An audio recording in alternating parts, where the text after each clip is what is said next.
പലരും സൂചിപ്പിക്കാറുണ്ട്, ഇസ്ലാം എന്ന് പറയുന്നത് 5 കാര്യങ്ങളിലാണ്. 1 അറിവ്, ഇൽമ്. 2 മഹബത്ത്, സ്നേഹം.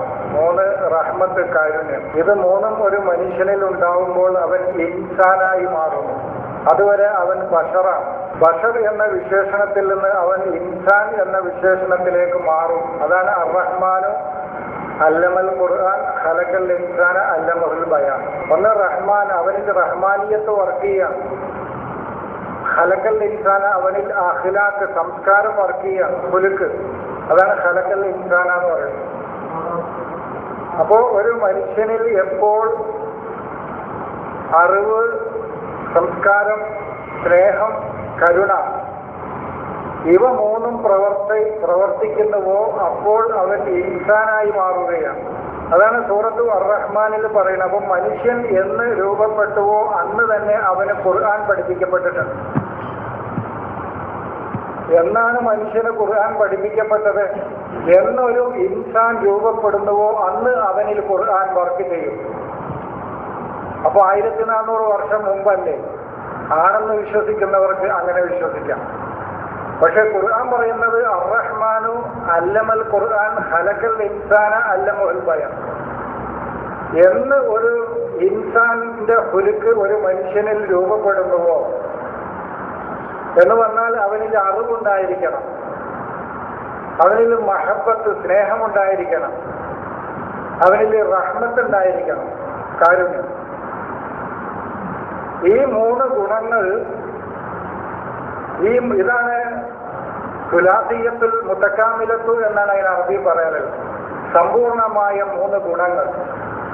ഈ 3 ഗുണങ്ങൾ ഒരു വ്യക്തിയിൽ രൂപപ്പെടുമ്പോൾ, അവനിൽ സൃഷ്ടിക്കപ്പെടുമ്പോൾ, അതാണ് ഖലഖ എന്ന് പറയുന്നത്. അല്ലാതെ നമ്മുടെ ഫിസിക്കലായ ശാരീരികമായ സൃഷ്ടിപ്പിനെ കുറിച്ച് ഖുർആൻ എവിടെയും പറയുന്നില്ല. ഖുർആൻ എവിടെയും പറയുന്നില്ല എന്ന് പറഞ്ഞാൽ വെറുതെ പറയില്ല. ഇനി നിങ്ങൾക്ക് പരിശോധിച്ച ശേഷം നിങ്ങൾ പറഞ്ഞാൽ മതി. മനുഷ്യന്റെ ശാരീരികമായ സൃഷ്ടിപ്പിനെ കുറിച്ചല്ല ഖുർആൻ പറയുന്നത്, മനുഷ്യന്റെ അഖ്ലാഖ് സൃഷ്ടിക്കപ്പെടുന്നതിനെ കുറിച്ചാണ്. ഖുലിഖൽ ഇൻസാനും, മനുഷ്യനെ അല്ലാഹു സൃഷ്ടിച്ചിരിക്കുന്നു എന്ന് പറഞ്ഞു. അവന്റെ ഖുലുഖാണ് രൂപപ്പെടുത്തപ്പെടുന്നത്. ഇത് നിരവധി തവണ ഞാൻ പറഞ്ഞതാണ്. ഇത് എന്തുകൊണ്ടാണ് ആമുഖമായി ഈ കാര്യം സൂചിപ്പിക്കുന്നത് എന്ന് പറഞ്ഞാൽ, എല്ലാ മതസംഘടനകളും രാഷ്ട്രീയ സംഘടനകളും ശത്രുതയുടെയും പകയുടെയും പദ്ധതികളാണ് ആസൂത്രണം ചെയ്തുകൊണ്ടിരിക്കുന്നത്. അതിൽ നിന്ന് വ്യത്യസ്തമായി, വ്യതിരിക്തമായി എന്തെങ്കിലും പറയാനുണ്ടെങ്കിൽ ഈ ഖുർആൻ പ്രബോധനവുമായി മുന്നോട്ട് പോയാൽ മതി എന്നാണ് എനിക്ക് സൂചിപ്പിക്കാറ്.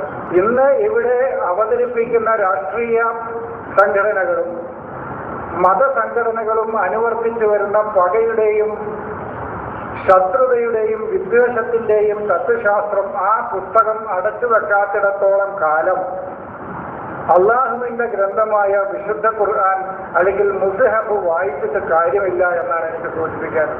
ഇത് ആമുഖമായി പറയാതെ നമ്മൾ വെറുതെ വിഷയങ്ങൾ പറഞ്ഞിട്ട് കാര്യമില്ല. നമ്മുടെ ശത്രുക്കൾ ആരുമില്ല. ഞാൻ എപ്പോഴും പറയാറുണ്ട്, നമ്മുടെ ശത്രുക്കൾ നമ്മുടെ ഉള്ളിൽ തന്നെയാണ്. പിന്നെ ശൈത്താന ലക്കും അതുവും മുബീൻ, പിശാചാണ് നിങ്ങളുടെ വേറിട്ട് നിൽക്കുന്ന കാര്യങ്ങൾ നിങ്ങൾക്ക് വ്യക്തമാക്കി തരുന്ന നിങ്ങളുടെ ശത്രു, നിങ്ങളുടെ പിശാചാൻ. ആ പിശാചാകട്ടെ നിങ്ങളുടെ മനസ്സിൽ തന്നെയുമാണ്. അപ്പൊ നമ്മുടെ ശാന്തി നഷ്ടപ്പെടുത്തുന്നത്, നമ്മുടെ സമാധാനം നഷ്ടപ്പെടുത്തുന്നത്, നമ്മുടെ സ്വൈര ജീവിതം നഷ്ടപ്പെടുത്തുന്നത്, നമ്മിൽ അസ്വസ്ഥത ഉണ്ടാക്കിക്കൊണ്ടിരിക്കുന്നത് നമ്മുടെ ഉള്ളിൽ നിന്ന് തന്നെയാണ് എന്ന് നാം തിരിച്ചറിയണം. ഇത് തിരിച്ചറിയാതെ നമ്മൾ വെറുതെ അവരാണ് എൻ്റെ ദുഃഖത്തിന് കാരണം, ഇവരാണ് എൻ്റെ ദുഃഖത്തിന് കാരണം, അവരാണ് എൻ്റെ ശത്രു എന്ന് ആളുകളെ ചൂണ്ടി പറഞ്ഞിട്ട് കാര്യമില്ല. നമ്മുടെ ശത്രു നമ്മുടെ ഉള്ളിൽ തന്നെയാണ്. പിശാച് കാലാകാലങ്ങളിൽ മനുഷ്യരിൽ ഉണ്ടാക്കിക്കൊണ്ടിരിക്കുന്നത് അദാവത്തും ബഹളാവും ഹിഖ്ദും ഹസദും ആണ്. ഹിഖ്ദ് പകയും വിദ്വേഷവും അസൂയയും കിബറും എന്നീ നെഗറ്റീവായ ഗുണങ്ങൾ എന്തൊക്കെയുണ്ടോ ഇതൊക്കെയാണ് പൈശാചികത എന്ന് പറയുന്നത്. ഇനി പിശാചിനെ തെരഞ്ഞ് അങ്ങാടിയിലൂടെ പോകേണ്ട ആവശ്യമില്ല, അല്ലെങ്കിൽ കല്ലെടുത്തെറിയേണ്ട ആവശ്യമില്ല, ഏതെങ്കിലും പ്രദേശത്ത് പോയി പിശാചിനെ കല്ലെടുത്തെറിയേണ്ട ആവശ്യമില്ല. നമ്മിലെ നെഗറ്റീവായ ഗുണങ്ങൾ എന്തൊക്കെയുണ്ടോ അതൊക്കെ നിഷ്ക്രിയമാക്കി വെക്കുക, നമ്മിലെ നല്ല ഗുണങ്ങൾ പ്രവർത്തിപ്പിക്കുക. ഇതാണ് പിശാചിനെ കല്ലിൽ തെറിയാനുള്ള ഏക വഴി. നമ്മളിൽ അസൂയ വേണ്ട എന്ന് പറഞ്ഞാൽ ഹിന്ദുവോ മുസ്ലിമോ ക്രിസ്ത്യാനിയോ ജൂതനോ ക്രൈസ്തവനോ ഒന്നും ഇസ്ലാമിന്റെ മുമ്പിൽ ശത്രുക്കളല്ല എന്ന് നമ്മൾ അവതരിപ്പിക്കുമ്പോൾ ഇസ്ലാമിൽ തന്നെ നമ്മുടെ സഹോദര സംഘടനകളോ വ്യക്തികളോ ആളുകളോ പിന്നെ എങ്ങനെ നമ്മുടെ ശത്രുക്കളാവും? അതാണ് എനിക്ക് സൂചിപ്പിക്കാനുള്ളത്. ഹൈന്ദവര് നമ്മുടെ ശത്രുക്കളല്ല, സഹോദരങ്ങളാണ്. ക്രൈസ്തവര്, ഇന്ന് പറയുന്ന ക്രൈസ്തവരെ കുറിച്ച് ഖുർആൻ ഒന്നും പറയാനില്ല, അതൊക്കെ നമ്മൾ എത്രയോ സംസാരിച്ചതാണ്. ഇന്ന് നമ്മൾ പറയുന്ന ക്രൈസ്തവരെന്ന് പറയുന്ന ആളുകൾ ഖുർആനിന്റെ വീക്ഷണത്തിലെ ക്രിസ്ത്യാനികൾ നസാറയല്ല. ഇന്ന് നമ്മൾ അവതരിപ്പിക്കുന്ന അല്ലെങ്കിൽ ഇസ്രയേലിൽ കാണുന്ന ജൂതരെന്ന് പറയുന്നവർ ഖുർആൻ പറയുന്ന യഹൂദിയല്ല. അതൊക്കെ നിരവധി തവണ നമ്മൾ സംസാരിച്ച് പഠിച്ച് പറഞ്ഞുപോയ വിഷയങ്ങളാണ്. നമ്മുടെ മുമ്പിൽ ശത്രു എന്ന് പറയുന്നത് നമ്മുടെ ഉള്ളിൽ തന്നെയുള്ള പകയാണ്. ഒരു വ്യക്തിയോട് നമുക്ക് പകയുണ്ടെങ്കിൽ അത് നമ്മുടെ ശത്രുവാണ്. കാരണം നമ്മുടെ അന്നത്തെ ജീവിതം, അന്നത്തെ മനസ്സിന്റെ സമാധാനം കെടുത്തിയത്. ഒരു മണിക്കൂറെങ്കിലും ഒരു നിമിഷമെങ്കിലും നമ്മുടെ സമാധാനം അതുകൊണ്ടില്ലാതായി. നമുക്കൊരാളോട് ശത്രുതയുണ്ടെങ്കിൽ, ഞാൻ ഒരാളെ ചീത്ത പറഞ്ഞാൽ ചുരുങ്ങിയതൊരു 10 മിനിറ്റെങ്കിലും ഞാനത് ആലോചിക്കും, വേണ്ടിയില്ലായിരുന്നു എന്ന്. ഒരു 10 മിനിറ്റ് നേരത്തെ എന്റെ സമാധാനം കെടുത്തിയ ശത്രു എന്റെ ഉള്ളിൽ നിന്ന് തന്നെയാണ് പ്രവർത്തിച്ചത്. അപ്പോ നമ്മുടെ ശത്രു എവിടെയാണ് പ്രവർത്തിക്കുന്നത് എന്ന് ചോദിച്ചാൽ അല്ലത്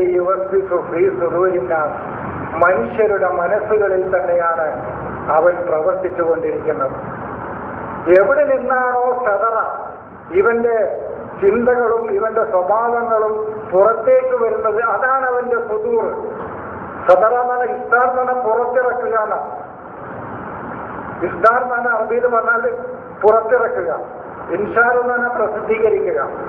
അപ്പൊ നമ്മിൽ നിന്ന് എന്തൊക്കെ ഗുണങ്ങൾ പുറത്തേക്ക് വരുന്നുവോ ആ ഗുണങ്ങൾ എവിടെ നിന്നാണോ വരുന്നത് അതാണ് നമ്മുടെ സദർ.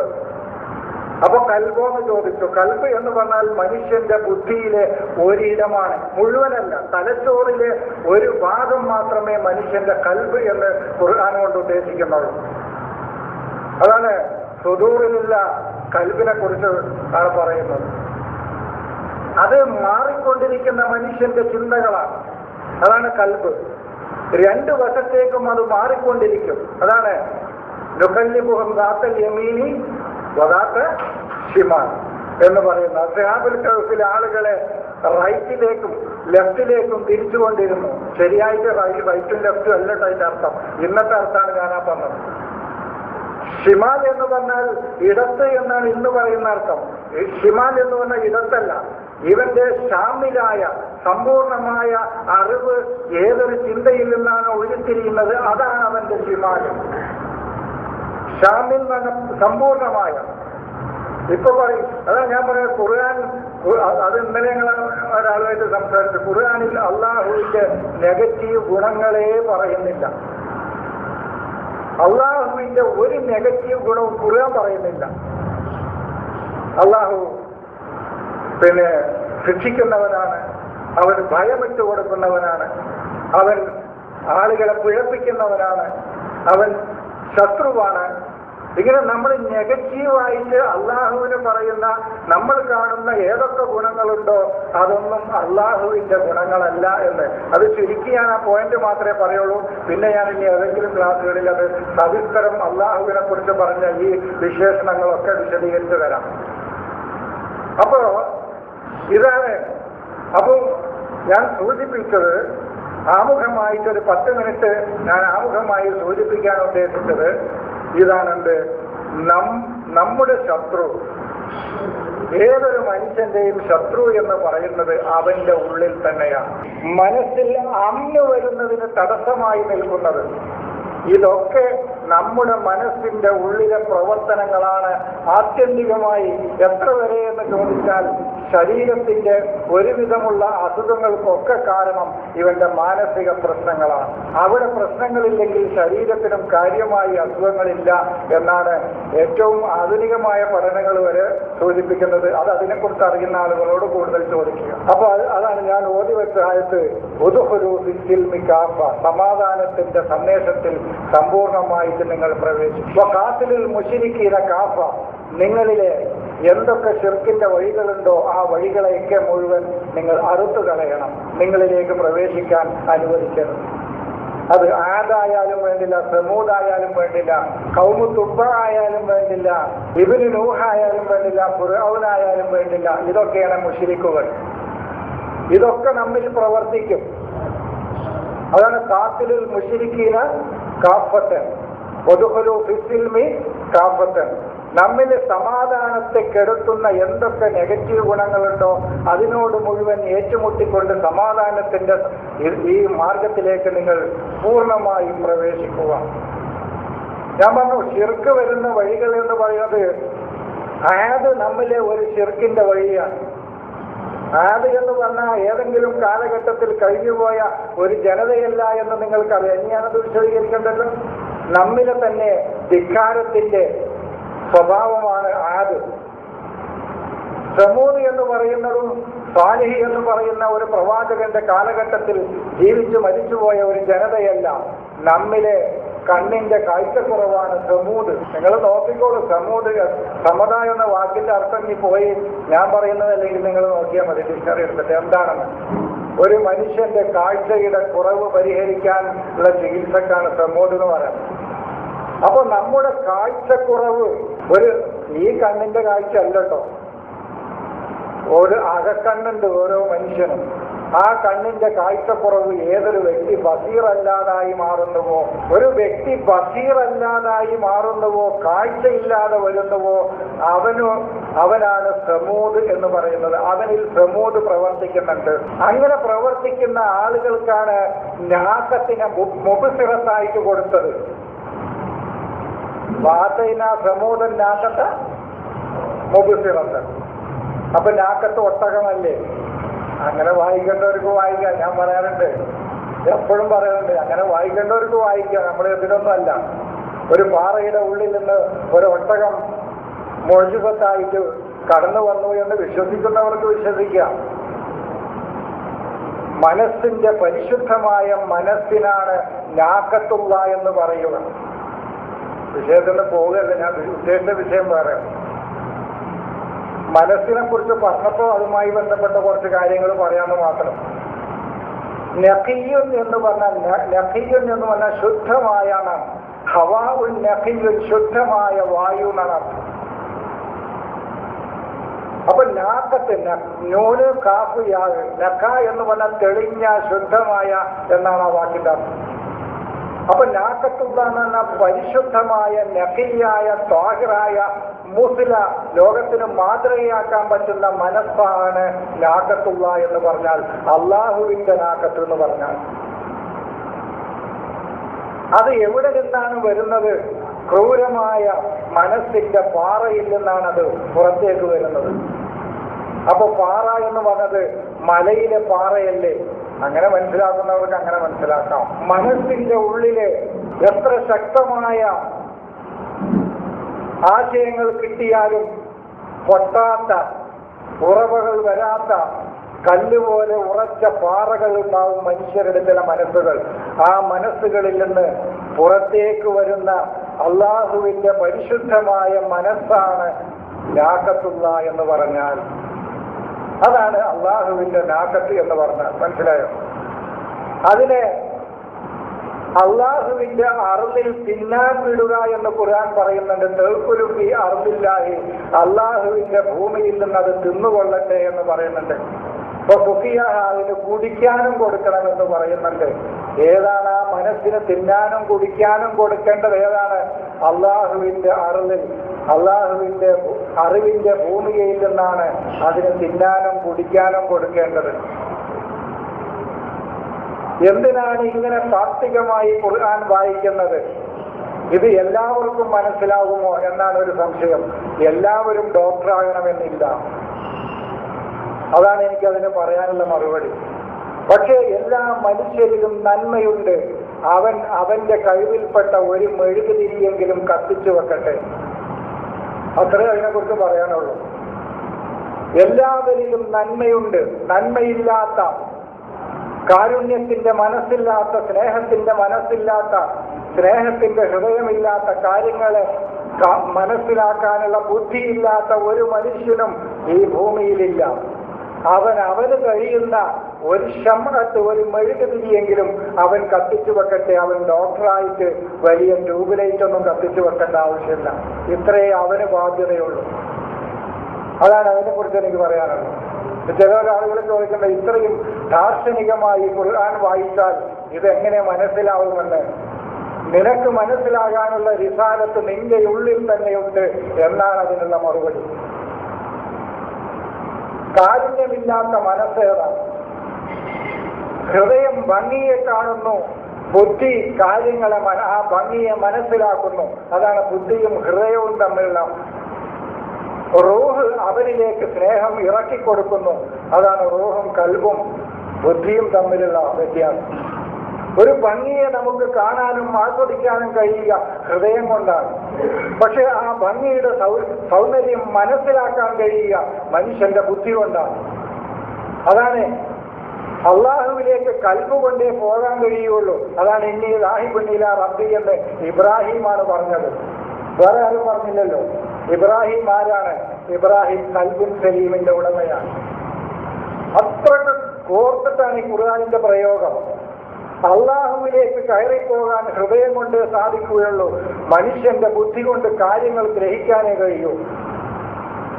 അതെന്താണ് തെളിവ്? അങ്ങനെ നിങ്ങൾക്ക് പറയാനുള്ള തെളിവ്, ഇന്നി റാഹിബുൻ ഇലാ റബ്ബി എന്ന്, ഞാൻ എന്റെ റബ്ബിലേക്ക് പോവുകയാണെന്ന് പറഞ്ഞത് ഇബ്രാഹിമാണ്. ഇബ്രാഹിം ആരാണ്? കൽബുൻ സലീമിന്റെ ഉടമയാണ്. അപ്പൊ കൽബ് കൊണ്ടേ അള്ളാഹുവിലേക്ക് പോകാൻ കഴിയും. എന്നാൽ കാര്യങ്ങൾ മനസ്സിലാക്കാൻ ബുദ്ധി കൊണ്ട് കഴിയും. സൗന്ദര്യത്തെ ഗ്രഹിക്കാൻ ബുദ്ധി കൊണ്ട് കഴിയും. കാര്യങ്ങളെ ഗ്രഹിക്കാൻ ബുദ്ധി കൊണ്ട് കഴിയും. അപ്പോ ഈ മനസ്സിന്റെ പരിശുദ്ധമായ നാക്കത്തുള്ളയെ നിങ്ങൾ പുറത്തു കൊണ്ടുവരിക. ഇതാണ് എനിക്ക് ആമുഖമായി എന്റെ സഹോദരങ്ങളോട് പറയാനുള്ളത്. നഖിയും താഹിറും മുസ്ലിയുമായ ഒരു നഫ്സിനെ, അത് എപ്പോഴാണ് ആ നഫ്സ് വരിക? ഹീന ഉൾമിയത്തിൽ ഖുലൂബ് എന്നാണ് ഖുർആൻ പറഞ്ഞത്. ഹൃദയങ്ങൾ അന്ധമായി തീരുമ്പോൾ മനസ്സ്, തെളിഞ്ഞ മനസ്സ് ചിലപ്പോൾ അവരിൽ നിന്ന് പുറത്തേക്ക് വരും. പാറയിൽ നിന്ന് കൽബുകളാണ് ഹജറാവുക, അല്ലെ? കൽബുകളാണ്. അത് സൂറത്ത് അൽ-ബഖറയിൽ തന്നെ പറയുന്നുണ്ട്. വഇന്ന മിൻഹാ ലമാ യശഖഖു വഇന്ന മിൻഹാ ലമാ യതഫജ്ജറു മിൻഹുൽ അൻഹാർ. അറിവിന്റെ അരുവികൾ പുറത്തേക്ക് വരുന്ന ചില കല്ലുകൾ ആ ഹൃദയങ്ങളിലുണ്ട്, ചില മനസ്സുകൾ ഹൃദയങ്ങളിലുണ്ട് എന്ന് ഖുർആൻ പറയുന്നു. അപ്പൊ ഇതാണ് നമ്മിലെ ആമുഖമായി എന്റെ സഹോദരങ്ങളോട് എനിക്ക് വീണ്ടും വീണ്ടും പറയാനുള്ളത്. നമ്മൾ ആരോടും ശത്രു, വ്യക്തികൾ നമ്മുടെ ശത്രുവല്ല. നമ്മുടെ ശത്രു നമ്മുടെ മനസ്സ് തന്നെയാണ്. ആ മനസ്സിനെ സംസ്കരിച്ച് കൊണ്ടുവരിക എന്നതാണ് ഖുർആനിന്റെ ആത്യന്തികമായ ഒരു ലക്ഷ്യം. അത് നിരവധി തവണ ഞാൻ പറഞ്ഞതാണ്. നഫ്സുൻ അമ്മാറത്തും ബിസ്സൂഇൽ നിന്ന് തുടങ്ങി നഫ്സുൻ സക്കിയത്തിലേക്കുള്ള മനുഷ്യന്റെ യാത്രയാണ് ഖുർആൻ. ഇത് കേട്ടവർ ഇനി ക്ഷമിക്കുക. ഞാനും നിരവധി മാഷത് പല വട്ടം പറഞ്ഞതാണല്ലോ. ഇനിയും എന്തിനാ ആവർത്തിക്കുന്നു എന്ന് ചോദിക്കണ്ട. അതൊന്നുകൂടി ആവർത്തിച്ചു എന്നുള്ളൂ. സ്വന്തം മനസ്സിനോട് തിന്മ കൽപ്പിക്കുന്ന ഒരു മനസ്സിന്റെ ആ തലത്തിൽ നിന്ന് സംസ്കരിക്കപ്പെട്ട ഒരു മനസ്സിന്റെ തലത്തിലേക്ക് ഒരുപാട്, അതിന്റെ ഇടയിൽ ഒരുപാട് മനസ്സുകളുണ്ട്. നഫ്സുൻ അമ്മാറത്തും ബിസ്സൂഇൽ നിന്ന് പോയി നഫ്സുൽ ലവ്വാമയിലൂടെ, നഫ്സുൻ മുത്മഇന്നയിലൂടെ, നഫ്സുൻ റാളിയത്തിലൂടെ, നഫ്സുൻ മർദിയത്തിലൂടെ, അങ്ങനെ നഫ്സുൻ തസ്കിയത്ത്, നഫ്സുൻ ഖദ് അഫ്ലഹ മൻ സക്കാഹ എന്ന് പറയുന്ന ആ തലത്തിലേക്കുള്ള മനുഷ്യന്റെ യാത്ര. അതുകൊണ്ട് ഇത് നേടിക്കഴിയുമ്പോൾ പിന്നീട് അവനിൽ അശാന്തിയുടെയോ അസമാധാനത്തിന്റെയോ പ്രശ്നങ്ങളില്ല. അവനിൽ ആരോടും പിന്നെ ശത്രുതയുടെ ആവശ്യമില്ല. ഞാനിതൊക്കെ പറയുന്നത് എന്താന്ന് പറഞ്ഞാൽ ഞാനും ആ മേഖലയിലൂടെ കടന്നു വന്ന വ്യക്തിയായതുകൊണ്ടാണ്. അതുകൊണ്ടാണ് പറയുന്നത്. അത് എന്റെ സഹോദരങ്ങളോടുകൂടി ആ അനുഭവം പങ്കുവച്ചാണ്. അന്ന് അനുഭവിച്ച മാനസിക സംഘർഷങ്ങൾ എന്റെ ക്ലാസ്സുകളിൽ വരെ ആളുകളെ വിമർശിച്ചിരുന്ന വ്യക്തികളെ, ആളുകളെ മുമ്പത്തെ അല്ലെ കേട്ടിട്ടുണ്ടാവും നിങ്ങൾ തന്നെ, സംഘടനകളെ വിമർശിച്ചിരുന്നു. പിന്നീടുള്ള തിരിച്ചറിവാണ് അവരൊന്നും അല്ലല്ലോ പഠിച്ചവനെ എന്റെ ശത്രു, എന്നിട്ടും സമാധാനം കിട്ടണില്ലല്ലോ. ഒരു വയറ് കഴിഞ്ഞ് 1.5 മണിക്കൂർ ആളുകളെ ചീത്ത പറഞ്ഞ് അവരെയൊക്കെ കാഫിറാക്കി നരകത്തിലേക്ക് സർട്ടിഫിക്കറ്റും പോയി കടന്നിറങ്ങിയാലും സമാധാനം കിട്ടണില്ലല്ലോ. ഈ തിരിച്ചറിവാണ്. അവിടെയൊന്നുമല്ല പ്രശ്നം, ചികിത്സ വേണ്ടത് സ്വന്തം ഉള്ളിലാണ് ചികിത്സ വേണ്ടതെന്ന തിരിച്ചറിവിൽ നിന്നാണ് ഞാൻ നിങ്ങളോട് എൻ്റെ ഈ അനുഭവം പങ്കുവെക്കുന്നത്. വെറുതെ കുഞ്ഞികളൊക്കെ നമ്മൾ എത്ര പറഞ്ഞിട്ടുണ്ട്, നിങ്ങളെ കേട്ടിട്ടുള്ളവര് 93 മുതൽ ഞാൻ നിങ്ങളുടെ മുമ്പിലുണ്ട് അല്ലേ. നമ്മുടെ സഹോദര സംഘടനകളെ മുജാഹിദിനെ എത്ര വിമർശിച്ചിട്ടുണ്ട്. പിന്നീടാണ് എനിക്ക് മനസ്സിലായത്, എന്നിട്ടും ഞാൻ അന്വേഷിക്കുന്ന ആ സമാധാനം ലഭിക്കുന്നില്ലല്ലോ. എവിടെയാണ് പ്രശ്നമെന്ന്. എൻ്റെ 20 വർഷം മുമ്പത്തെ എൻ്റെ സാമ്പത്തിക സ്ഥിതിയല്ല, അന്ന് ജോലി കിട്ടിയിട്ടുള്ളൂ, ഇന്ന് വീടായി, സൗകര്യങ്ങളായി. പക്ഷെ ഈ സമ്പത്തും എനിക്ക് സൗഭാഗ്യങ്ങളോ മനസ്സിന്റെ സമാധാനങ്ങളോ കൊണ്ടുവന്നു തരുന്നില്ലല്ലോ എനിക്കെന്ന് തിരിച്ചറിയാൻ കഴിഞ്ഞു. അപ്പൊ എവിടെയാണ് ഇത് നഷ്ടം എന്നുള്ളതാണ് എനിക്ക്. എവിടെയാണ് എൻ്റെ ഒരു നിമിഷമെങ്കിലും എൻ്റെ മനസ്സിന്റെ സുഖം, സമാധാനം നഷ്ടപ്പെടുത്തുന്നത്, എവിടെയാണ് പ്രവർത്തിക്കുന്നതെന്ന തിരിച്ചറിവ്. ആ തിരിച്ചറിവിലാണ് എനിക്ക് മനസ്സിലായത് എൻ്റെ ഉള്ളിൽ തന്നെയാണ് അത് പ്രവർത്തിക്കുന്നതെന്ന ഈ തിരിച്ചറിവ് എൻ്റെ സഹോദരങ്ങളുമായി ഞാൻ പങ്കുവെക്കുകയാണ്. അതാണ് നിങ്ങൾ വലാ തത്തബിഉ ഖുതുവാതി ശൈത്താനി ഇന്നഹു ലക്കും അദുവ്വുൻ മുബീൻ. നിങ്ങളിൽ അദാവത്തുണ്ടാക്കുന്ന, നിങ്ങളിൽ ശത്രുതയുണ്ടാക്കുന്ന, നിങ്ങളിൽ ബഗ്ളാവ്, ഖുർആൻ ഉപയോഗിച്ച വാക്കാണ്, പകയുണ്ടാക്കുന്ന, ഹിക്ദ്, ഹസദ്, കിബർ, ഇസ്സത്ത്, ഇതൊക്കെ ഉണ്ടാക്കി തീർക്കുന്ന നിങ്ങളിലെ ഈ ഗുണങ്ങളെ മുഴുവൻ നിഷ്ക്രിയമാക്കുക. എന്നിട്ട് നിങ്ങളിലെ നന്മകൾ പ്രവർത്തിക്കുക, നല്ല ഗുണങ്ങളെ പ്രവർത്തിപ്പിക്കുക. അപ്പോൾ അനുഭവിക്കാൻ കഴിയും. ഉറങ്ങണ സ്ഥലം കൂടി അറിയില്ല, കടന്ന സമയം അറിയുള്ളൂ, പിന്നെ ഉറങ്ങിയത് അറിയുള്ളൂ. മറ്റത് അസ്വസ്ഥമാണ് മനസ്സ്, അങ്ങോട്ടുമില്ല അങ്ങോട്ടുമില്ല, അങ്ങോട്ട് എങ്ങനെയായാലും 2 മണിക്കൂറായാലും കിടന്ന ഉറക്കം വരുന്നില്ല, പ്രശ്നങ്ങളാണ് ആകെ. അപ്പൊ അതാണ് ശാന്തമായ മനസ്സെ നീ നിന്റെ രക്ഷിതാവിലേക്ക് മടങ്ങുക. ഇതാണ് എനിക്ക് ആമുഖമായി സൂചിപ്പിക്കാനുള്ളത്. ഇനി ഒരുപാട് സംശയങ്ങൾ എന്നോട് വാട്സാപ്പിലൂടെയും മറ്റും ചോദിച്ചതുണ്ട്. അത് ഇന്നും നാളെയും അടുത്ത ആഴ്ച വേറെ ക്ലാസ് സംഘടിപ്പിക്കുന്നുണ്ട്. അതിലൊക്കെ ആയിട്ട് മുഴുവനായിട്ട് ഞാൻ വിശദീകരിച്ചു തരുന്നതാണ്. അതിൽ ഒന്ന് ഇന്ന് വിശദീകരിക്കാൻ പോകുന്നത് സൂറത്ത് തൗബയിലെ 36-ാമത്തെ വചനമാണ്. ഇന്ന ഇദ്ദത്ത ശുഹൂരി ഇൻദല്ലാഹി 12 ശഹ്റൻ ഫീ കിതാബില്ലാഹി യൗമ ഖലഖ السماوات والأرض منها 4 حرم ذلك الدين القيم فلا تظلموا فيهن أنفسكم وقاتلوا المشركين كافة كما يقاتلونكم كافة واعلموا أن الله مع المتقين. ഇത് എൻ്റെ വളരെ വേണ്ടപ്പെട്ട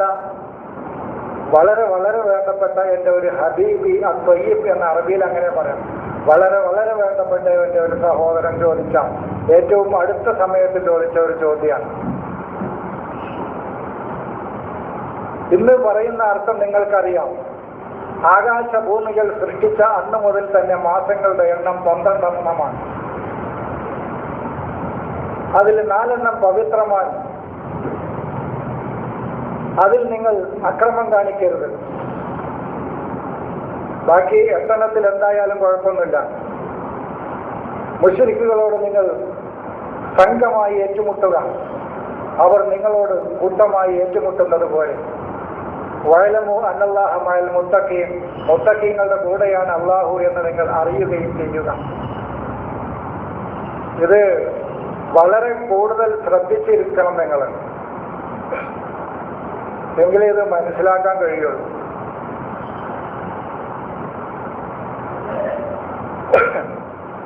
ഇന്ന ഇദ്ദത്ത് ഷുഹൂർ, ഇദ്ദത്ത് എന്ന് പറഞ്ഞാൽ എണ്ണം എന്നല്ല അർത്ഥം,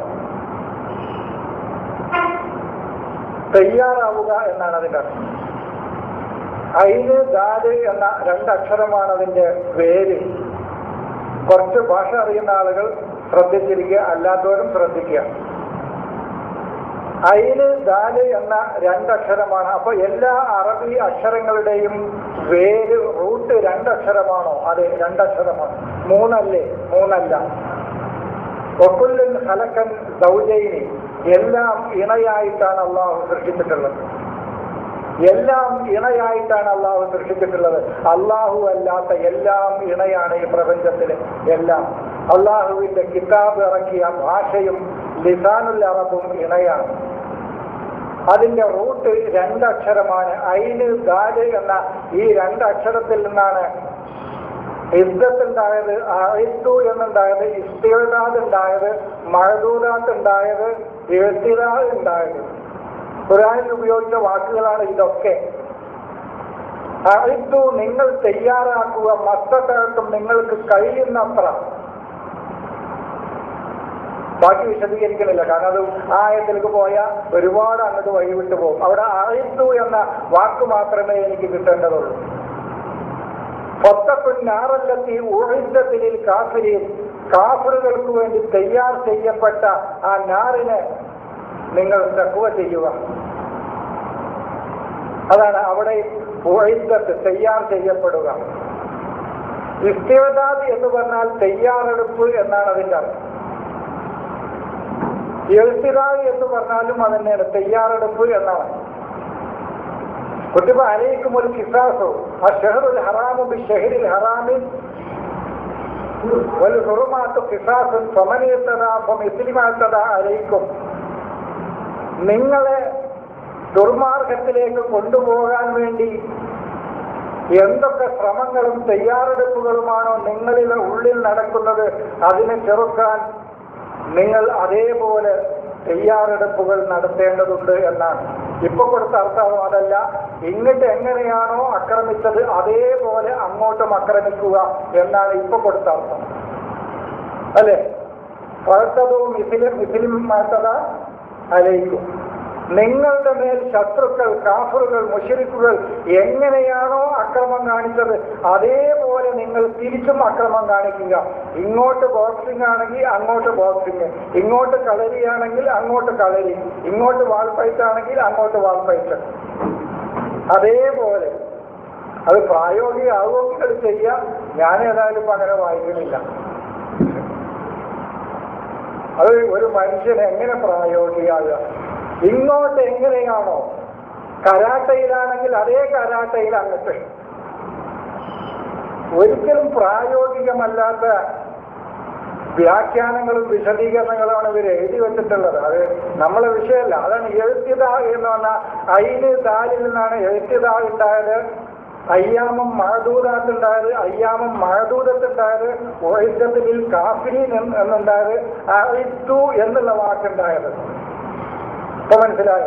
ഇവിടെയൊക്കെ തയ്യാറെടുപ്പാണെങ്കിൽ ഇവിടെയും ഇദ്ദത്ത് എന്നുള്ളതും തയ്യാറെടുപ്പ് തന്നെയാണ്.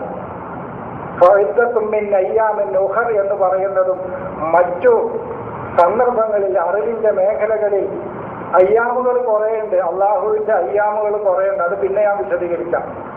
നിങ്ങൾ അയ്യാമെന്ന് കേൾക്കുമ്പോഴത്തിന് ശനി, ഞായർ, തിങ്കൾ, ചൊവ്വ, ബുധൻ, വ്യാഴം കേൾക്കണ്ട. ഫദക്കിർ ബി അയ്യാമില്ല, ദൈവത്തിന്റെ ദിനങ്ങൾ കൊണ്ട് ജനങ്ങൾക്ക് മുന്നറിയിപ്പ് കൊടുക്കുക. ഏതൊക്കെയാണ് അള്ളാഹുവിന്റെ യൗമുകൾ? അത് ഖുർആൻ പറയുന്നുണ്ട്. പരിശോധിക്കാൻ തയ്യാറല്ല ആളുകൾ. ഒരാളും പരിശോധിക്കാൻ തയ്യാറല്ല. ഇതാണ് ഇവിടുത്തെ പ്രശ്നം. ഫദക്കിർ, നീ മുന്നറിയിപ്പ് കൊടുക്കുക ജനങ്ങൾക്ക്. ബി അയ്യാമില്ല, അള്ളാഹുവിന്റെ ദിനങ്ങൾ കൊണ്ട്. ഏതൊക്കെയാണ് അള്ളാഹുവിന്റെ ദിനങ്ങൾ? ഒന്ന് യൗമുൽ ഖിയാമത്ത് അള്ളാഹുവിന്റെ ദിനമാണ്. ഒന്ന് യൗമുൽ ബഅസ് അള്ളാഹുവിന്റെ ദിനമാണ്. യൗമുൽ തഖൽ ജംആനി അള്ളാഹുവിന്റെ ദിനമാണത്. യൗമുൽ ഫുർഖാൻ അള്ളാഹുവിന്റെ ദിനമാണത്. അങ്ങനെ നിങ്ങൾ ഖുർആനിൽ പരിശോധിച്ച് നോക്കി അള്ളാഹുവിന്റെ യൗമുകൾ നിങ്ങൾക്ക് കണ്ടെത്താൻ പറ്റും. അതിന് ആർക്കും തയ്യാറല്ല. ഒക്കെ ഗുളിക പരുവത്തില് ആക്കി അങ്ങോട്ട് കൊടുത്ത അപ്പൊ പറഞ്ഞത് ശരി തന്നെയാണല്ലോ എന്ന് പറഞ്ഞു. അതല്ല യൗമ്.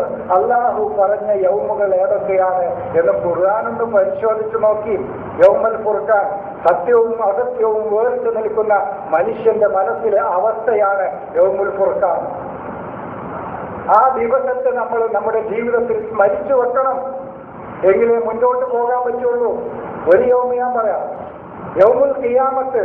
അള്ളാഹുവിന്റെ മുമ്പിൽ എല്ലാം ഉപേക്ഷിച്ച് സർവ്വലോക രക്ഷിതാവിന്റെ ആശയത്തിന്റെ മുമ്പിൽ വന്നു നിൽക്കുന്ന ദിനമെന്നുണ്ടോ അതാണ് നമ്മുടെ യൗമുൽ ഖിയാമത്ത്. യൗമ യഖൂമു ലി റബ്ബിൽ ആലമീൻ. യൗമ യഖൂമു ലി റബ്ബിൽ ആലമീൻ. റബ്ബുൽ ആലമീന്റെ ആ തത്വസംഹിതയ്ക്ക് മുമ്പിൽ മാത്രം പൈശാചികതയെ മുഴുവൻ ഒഴിഞ്ഞുകൊണ്ട് അള്ളാഹുവിന്റെ റബ്ബിന്റെ ആശയങ്ങളുടെ മുമ്പിൽ താൻ തന്റെ മനസ്സുമായി വന്നു നിൽക്കുന്ന ഒരു മനുഷ്യന്റെ ജീവിതത്തിലെ വേളകൾ ഏതാണോ അതാണ് അവന്റെ യൗമുൽ ഖിയാമത്ത്. അപ്പോൾ മരിച്ചിട്ട് എഴുന്നേൽപ്പിക്കലല്ലേ? അങ്ങനെയും വായിക്കാം, അത്രേ അതിനെക്കുറിച്ച് പറയാനോ. അങ്ങനെയും വേണമെങ്കിൽ വായിക്കാം. യൗമുൽ ബാസ് എന്ന് പറഞ്ഞാൽ ഏതാണ്? മനുഷ്യനിൽ വൈജ്ഞാനികമായ ഒരു ഉയർത്തെഴുന്നേൽപ്പ് എപ്പോഴുണ്ടാകുന്നുവോ അതാണ് അവന്റെ യൗമുൽ ബാസ്, ഉയർത്തെഴുന്നേൽപ്പിന്റെ ദിനം. അത് ഖുർആൻ പറഞ്ഞതല്ലേ. അവിടെ ഞങ്ങൾ ചിലവർക്ക് പഴത്തിന് അർത്ഥം മാറ്റും. നിങ്ങൾക്കെന്താ കേരളം? ഞങ്ങൾക്കൊരു കുഴപ്പമില്ല. ചിലവർക്ക് ഇവർ മരിച്ചിട്ട് പുനർജന്മത്തിന് പഴസ് കൊടുക്കും, ഇവിടുന്നുള്ള ഉയർത്തെഴുന്നേൽപ്പിനും പഴസ് കൊടുക്കും. അതാണ് ഇന്നത്തെ വ്യാഖ്യാനം. അതാണ് ഇത് ചോദിച്ചാൽ അവർ പറയും ഞങ്ങൾ രണ്ടർത്ഥം കൊടുക്കും, നിങ്ങൾക്കെന്താ ചേറും? ഞങ്ങൾക്കൊരു ചേറുമില്ല. ഒല്ലതീ ഭാഷത്തിൽ ഉമ്മിയീന റസൂലൻ എന്ന് പറഞ്ഞാൽ അത് ഇവിടുന്നല്ലേ എന്ന് ചോദിച്ചു. സുമ്മ ഭാഷനാക്കുമ്പോഴും പഴഞ്ഞ് മൗത്തിക്കും ലാലിലക്കും തസ്കുറും അത് എവിടുന്നാന്ന് ചോദിച്ചാൽ അത് ഇവിടുന്നാണെന്ന് പറയും. അങ്ങനെ നിരവധി അനവധി സ്ഥലങ്ങളിൽ 80% സ്ഥലങ്ങളിലും ഇവിടുന്ന് തന്നെയാണ് ഭാഷയെന്ന് പാരമ്പര്യ വ്യാഖ്യാനങ്ങളിലും സമ്മതിക്കും. പക്ഷേ ബാക്കി മരിച്ചിട്ടും ഒരു ഭാഷയുണ്ട്, അത് എവിടെ കിട്ടി? അത് ഞങ്ങൾ അങ്ങനെയാണ് പറയുന്നത്. നിങ്ങളങ്ങനെ പറഞ്ഞോളി, കുഴപ്പമൊന്നുമില്ല, എതിർപ്പൊന്നുമില്ല. നമുക്ക് എതിർത്തിരുന്ന ഒരു കാലഘട്ടത്തിൽ. ഇന്നതൊന്നുമില്ല. നമ്മൾ അറിവ് പങ്കുവെക്കുക, ശരിയെന്ന് തോന്നുകയാണെങ്കിൽ എടുക്കുക, അല്ലെങ്കിൽ തള്ളിക്കളയാം. സിമ്പിളാ കാര്യം. ആരുടെ വീട്ടിലേക്കും അന്വേഷിച്ചു വരുന്നില്ല. നീ ഇപ്പൊ ഖുർആൻ സുന്നത്തിലാണോ ഖുർആനനുസരിച്ചിട്ട് ജീവിക്കുന്നുണ്ട്, ഒരന്വേഷണവും ഇല്ല. ആരൊക്കെ ഈ പ്രസ്ഥാനത്തിലേക്ക് കടന്നു വന്ന അന്വേഷണമല്ല. ആർക്കൊക്കെ സമാധാനം കിട്ടിയ അത്രയും നമുക്ക് അടുത്ത അന്വേഷണം അത്രയോ. ഒരു മനുഷ്യന് ശാന്തിയും സമാധാനത്തോടുകൂടി ജീവിക്കേണ്ട ഒരു സ്ഥിതിവിശേഷം ഒരാളിൽ ഉണ്ടായാൽ അത്രയും നല്ലത്. അതാണ് ഇദ്ദത്ത് എന്ന് പറഞ്ഞാൽ തയ്യാറെടുപ്പ്. മനസ്സിലായോ? ഷുഹൂർ എന്ന് പറഞ്ഞാൽ ഷഹറ എന്ന് പറഞ്ഞാൽ നമ്മുടെ അറിവുകൾ ലോകത്തിന്റെ മുമ്പിൽ വെളിവാക്കാനുള്ള, അതിനാണ് ഷഹറ എന്ന് പറയുക. മാസമല്ലേ? മാസമല്ല. തന്റെ കഴിവുകളെ ലോകത്തിന്റെ മുമ്പിൽ വെളിവാക്കി കൊണ്ടുവരുമ്പോഴാണ് അയാൾ മഷ്ഹൂറാകുന്നത്, ഫേമസ് ആകുന്നത്, അല്ലേ? കാന സയ്യിദ് മുഹമ്മദ് കോയ സഈമൻ മഷ്ഹൂറ. സയ്യിദ് മുഹമ്മദ് കോയ സഈമും മഷ്ഹൂറ എന്ന് പറഞ്ഞാൽ പ്രസിദ്ധനായ ഒരു നേതാവായിരുന്നു പറഞ്ഞാൽ തന്റെ ഉള്ളിലെ കഴിവുകൾ ലോകത്തിന്റെ മുമ്പിൽ ഇശ്ഹാർ ചെയ്തു. അദ്ദേഹം പുറത്തേക്ക് കൊണ്ടുവന്നു. അദ്ദേഹം അറിവുകൾ, കഴിവുകൾ, തന്റെ കഴിവുകളെ, തന്റെ അറിവുകളെ, തന്റെ ജ്ഞാനങ്ങളെ, തന്റെ എബിലിറ്റീസുകൾ, ഗുണങ്ങളെ, ക്വാളിറ്റീസ്, ഗുണങ്ങളെ ഒക്കെ ഒരാൾ എപ്പോഴാണോ പുറത്തേക്ക് കൊണ്ടുവരുന്നത്, ഇശ്ഹാർ ചെയ്യുന്നത്, അപ്പോഴാണ് ആ വ്യക്തി എന്താകുക? മഷ്ഹൂറാകുക. അങ്ങനെ ഇശ്ഹാർ ചെയ്യാൻ ഒരു മനുഷ്യൻ ഒരു നിമിഷത്തിൽ ഇറങ്ങി പുറപ്പെട്ടാൽ കഴിയില്ല. അതിനവൻ ഇദ്ദത്ത് ചെയ്യണം, തയ്യാറെടുക്കണം. വൈജ്ഞാനികമായി നിരവധി അനവധി പഠനങ്ങളും ഗവേഷണങ്ങളും കഴിവുകളും, അതൊരു സ്പോർട്സ് രംഗത്താണെങ്കിൽ തന്നെ ഒരു ദിവസം എണീറ്റിട്ട് അവന് ഓടാൻ കഴിയില്ല. അതിന് ഏത് അവന്റെ ഗുണങ്ങൾ, അവന്റെ ഉള്ളിലെ ഏത് ഗുണങ്ങളാണെങ്കിലും പുറത്തേക്ക് കൊണ്ടുവരണമെങ്കിൽ അതിനു വേണ്ടിയുള്ള ശ്രമങ്ങൾ, അതിനു വേണ്ടിയുള്ള തയ്യാറെടുപ്പുകൾ, അതിനു വേണ്ടിയുള്ള ഒരുക്കങ്ങൾ മനുഷ്യൻ നടത്തേണ്ടതുണ്ട്. അത് എത്ര എന്നാണ്? 12 ശഹറൻ. 12 എന്നുള്ള നമ്പറല്ല, നമ്പറായിട്ട് മനസ്സിലാക്കിയാലും കുഴപ്പമൊന്നുമില്ല. 12 മേഖലകൾ അവൻ യാത്ര ചെയ്യേണ്ടതുണ്ട്. 12 മേഖലകളിൽ അവന്റെ കഴിവുകൾ അവൻ പുറത്തേക്ക് വെളിപ്പെടുത്തേണ്ടതുണ്ട്. അത് ഏതൊക്കെയാണ്? അതിൽ 4 വളരെ പ്രസിദ്ധമാണ്. അർബഅത്ത് അശ്ഹുർ 4. അത് മുശ്രിക്കുകൾക്ക് കീഴടക്കാൻ കഴിയാത്ത മേഖലകളാണ്. അത് അർബഅത്തു ഹുറുമുൻ, വേലികേറ്റി സംരക്ഷിക്കപ്പെട്ടതാണ്. അവിടേക്ക് മുശ്രിക്കുകൾക്ക് ആ മേഖലയിലേക്ക് പ്രവേശിക്കാൻ കഴിയില്ല. അതാണ് 4. അതാണ് മിൻഹ അർബഅത്തുൽ ഹുറുമുൻ. അറിവിന്റെ ആകാശഭൂമികൾ സൃഷ്ടിച്ച അന്നു മുതൽ തന്നെ ഇതാണ് അതിന്റെ നിയമം. എന്ന് അറിവിന്റെ ആകാശഭൂമികൾ സൃഷ്ടിക്കപ്പെട്ടോ, ഈ ആകാശം ഈ ഭൂമിയല്ല. നമ്മൾ കാണുന്ന ആകാശവും നമ്മൾ കാണുന്ന ഭൂമിയും ഖുർആനിന്റെ ചർച്ചാ വിഷയമല്ല. ഒരു 1.5 വർഷം മുമ്പ് അർള് ഞാൻ പറഞ്ഞപ്പോൾ ആളുകൾക്ക് സംശയമായിരുന്നു, അർള് അറിവിന്റെ ഭൂമികയെന്നോ. ഇന്നിപ്പോ ആർക്കും വല്ലാതെ സംശയമൊന്നുമില്ല. ചോദ്യോട് ചോദ്യമൊന്നുമില്ല. ഒമാതരി നഫ്സും ബി അയ്യി അർളിൻ തമൂത്ത് എന്ന് പറഞ്ഞ ഒരു സഹോദരൻ ചോദിച്ചതാണ് അന്നത്തെ കാലത്ത്. ഏത് ഭൂമികയിൽ വെച്ചാണ് ഒരു മനുഷ്യൻ മരിക്കുക എന്ന് പറഞ്ഞാൽ അറിവിൽ മരിക്കുമോ എന്ന് ചോദിച്ചു. മരിക്കും. 2 ഭൂമികയാണ് നമുക്കുള്ളത്. ഇന്നലെ ഞാൻ ഒരാളോട് പറഞ്ഞു, ഒന്ന് ഫിർഔനിന്റെ ഭൂമികയും ഒന്ന് അള്ളാഹുവിന്റെ ഭൂമികയും, അല്ലേ? വൈന്ന ഫിർഔനു അലാ ഫിൽ അർളി, ഫിർഔൻ തന്റെ അറിവിന്റെ ഭൂമികയിൽ ഔന്നിത്യം നടിച്ചു, ഞാൻ തന്നെയാണ് വലിയ അറിവുള്ളവനെന്ന്. അതാണ് ആലിങ്ങൾ അവരാണ്. ഞാനാണ് വലിയ അറിവിന്റെ സാഗരത്തിൽ പ്രവേശിച്ചാൽ അറിവെന്ത് അറിവ്. അതല്ലേ കടന്നു നോക്കുമ്പോഴല്ല അറിവെന്ത് അറിവ്. ഒന്നും അറിഞ്ഞിട്ടില്ല. അതാണ് വൈന്ന ഫിർഔന അലാ ഫിൽ അർളി, അഹങ്കാരത്തിന്റെയും കിബറിന്റെയും ഇസ്സത്തിന്റെയും ഭൂമികയിലാണോ നീ മരിച്ചു വീഴുന്നത്? അതല്ല അള്ളാഹുവിന്റെ അറിവിന്റെ ഭൂമികയിലാണോ നീ മരിച്ചു വീഴുന്നതെന്ന് നിനക്കറിയില്ല. ഒരു നഫ്സിനും ഒരു മനസ്സിനും അറിയില്ല എവിടെയാണത് മരിച്ചു വീഴുക എന്നുള്ളത്. അതുകൊണ്ടാണ് ഒരാളെ കുറിച്ചും നീ തീരുമാനം പറയരുത് എന്ന് ഖുർആൻ പറഞ്ഞത്. വമാ യുദ്രീക ലഅല്ലഹു യസ്സക്ക. അതാണ് ഒരാളെ കുറിച്ചും അവൻ പോക്കാണെന്ന് പറയരുത്, അവൻ നേരാവൂല എന്ന് പറയരുത്, അവൻ കാഫറാണെന്ന് പറയരുത്. കാരണം അവൻ ഏത് ഭൂമികയിലാണ് അവൻ മരിച്ചു വീഴുക? അള്ളാഹുവിന്റെ ഭൂമികയിൽ അവന്റെ അജ്ഞത മരിച്ച് അവിടെ നിന്നാണോ ആ മനുഷ്യൻ ജീവിച്ചു വരിക എന്ന് ആർക്കറിയാം? തന്റെ അറിവുകളെ മുഴുവൻ നശിപ്പിച്ചുകൊണ്ട് ഫറോവയുടെ ഭൂമികയിലാണോ മനുഷ്യൻ? വിജ്ഞാനത്തിൽ കഴിയുന്ന മനുഷ്യൻ തന്നെയായിരിക്കും ചിലപ്പോൾ. അവന്റെ വിജ്ഞാനത്തെ തകർത്തുകൊണ്ട് ഫറോവയുടെ ഭൂമികയിൽ അവൻ മരിച്ചു വീഴുമോ എന്നറിയില്ല. ഫിസിക്കലി അല്ല, അവന് നെഫ്സാണ്, ശരീരമല്ല. ഒരു നെഫ്സിനൊക്കെ ശരീരം എന്ന് വെച്ചു. എല്ലാവർക്കും വെച്ചതുമില്ല, അതാ പറ്റിയത്. എന്നാൽ നെഫ്സിന് എല്ലാവർക്കും ശരീരം എന്ന് വെക്കണ്ടേ? അതോട്ട് വെക്കില്ല. ചിലയിടത്തൊക്കെ മനസ്സെന്ന് വെക്കും, ചിലയിടത്ത് ശരീരം എന്ന് വെക്കും, ചിലയിടത്ത് സമൂഹം എന്ന് വെക്കും, പല അർത്ഥം വെക്കും, പല അർത്ഥങ്ങളും വെക്കുക. അപ്പൊ അതാണ് എവിടുന്ന പോകുന്നത്? ഇന്ന ഇന്നത്തെ ഷുഹൂരി ഇന്ദല്ലാഹി ഇബ്നാശറ. അള്ളാഹുവിന്റെ വീക്ഷണത്തിൽ, നമ്മളെ വീക്ഷണത്തിലല്ല, അള്ളാഹുവിന്റെ അടുക്കൽ. അത് ഞാൻ 12 8 പിന്നീട് ഞാൻ പറയാം. 4 ഏതൊക്കെയാണ്? 4 അതിൽ ഇദ്ദത്തും സിയാമും തമ്മിൽ ബന്ധമുണ്ട്, തലാഖും തമ്മിൽ ബന്ധമുണ്ട്. ഇവരിലും ഒന്നും ബന്ധമല്ല. ഇപ്പൊ ജാഹിദിൽ കുഫാറ വൽ മുനാഫിഖീന വഗലുബ് അലൈഹിം ഫതല്ലിഖൂഹുന്ന ലിഇദ്ദത്തിഹിന്ന. തലാഖിലെ ഇദ്ദത്തുണ്ട്, സിയാമിലെ ഇദ്ദത്തുണ്ട്, ശുഹൂറിലെ ഇദ്ദത്തുണ്ട്. ഇതൊക്കെ ബന്ധമാണ്. ഇവർക്കൊന്നും ബന്ധമല്ല. ഇദ്ദക്ക് വേണ്ടി തലാഖില്ല എന്ന് അവിടെ വെച്ചു. മനസ്സിനെ അജ്ഞതയുടെ ചങ്ങലകളിൽ നിന്ന് പുറത്തേക്ക് വിടലാണ് തലാഖ്. അല്ലാതെ പെണ്ണിനെ വിവാഹമോചനം ചെയ്ത് വിടലല്ല. മനസ്സിന്റെ അജ്ഞതയുടെ കുയൂറുകൾ, ചങ്ങലക്കെട്ടുകളിൽ നിന്ന് മനസ്സിനെ വിജ്ഞാനത്തിലേക്ക് പുറത്തേക്ക് വിടലാണെന്ത് തലാഖ്. അങ്ങനെ വിടുമ്പോൾ അതിനു വേണ്ട എല്ലാ തയ്യാറെടുപ്പുകളും വേണം. അവിടെ ഇതന്നെയാണ്. സിയാമും മഹദൂദാത്ത് തന്നെയാണ്. എല്ലാ വൈജ്ഞാനികമായ ഏതൊക്കെ മേഖലകളെ കീഴടക്കാനുള്ള തയ്യാറെടുപ്പുകളൊക്കെ നിങ്ങൾ വേണം.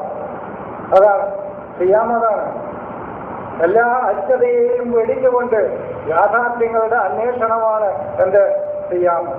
അങ്ങനെ അവൻ സൗമ്യത്തിച്ചേരണം. മറിയമാണ് സൗമ്യത്തിച്ചേർന്നത്. അത് പിന്നെ വിശദീകരിക്കും. അപ്പോൾ ഇന്ന ഇത്തത്തെ ഷുഹൂരി എന്തല്ലാഹി ഇസ്ന അശറ ഷെഹ്റൻ. അവന് ചില സ്ഥലങ്ങളിൽ 10 ഉണ്ട്, ചില സ്ഥലങ്ങളിൽ 12 ഉണ്ട്. അതൊക്കെ വ്യത്യാസങ്ങളുണ്ട് മേഖലകളെ. മൂസക്ക് കൊടുത്തത് 10 എണ്ണമാണ് അല്ലെ?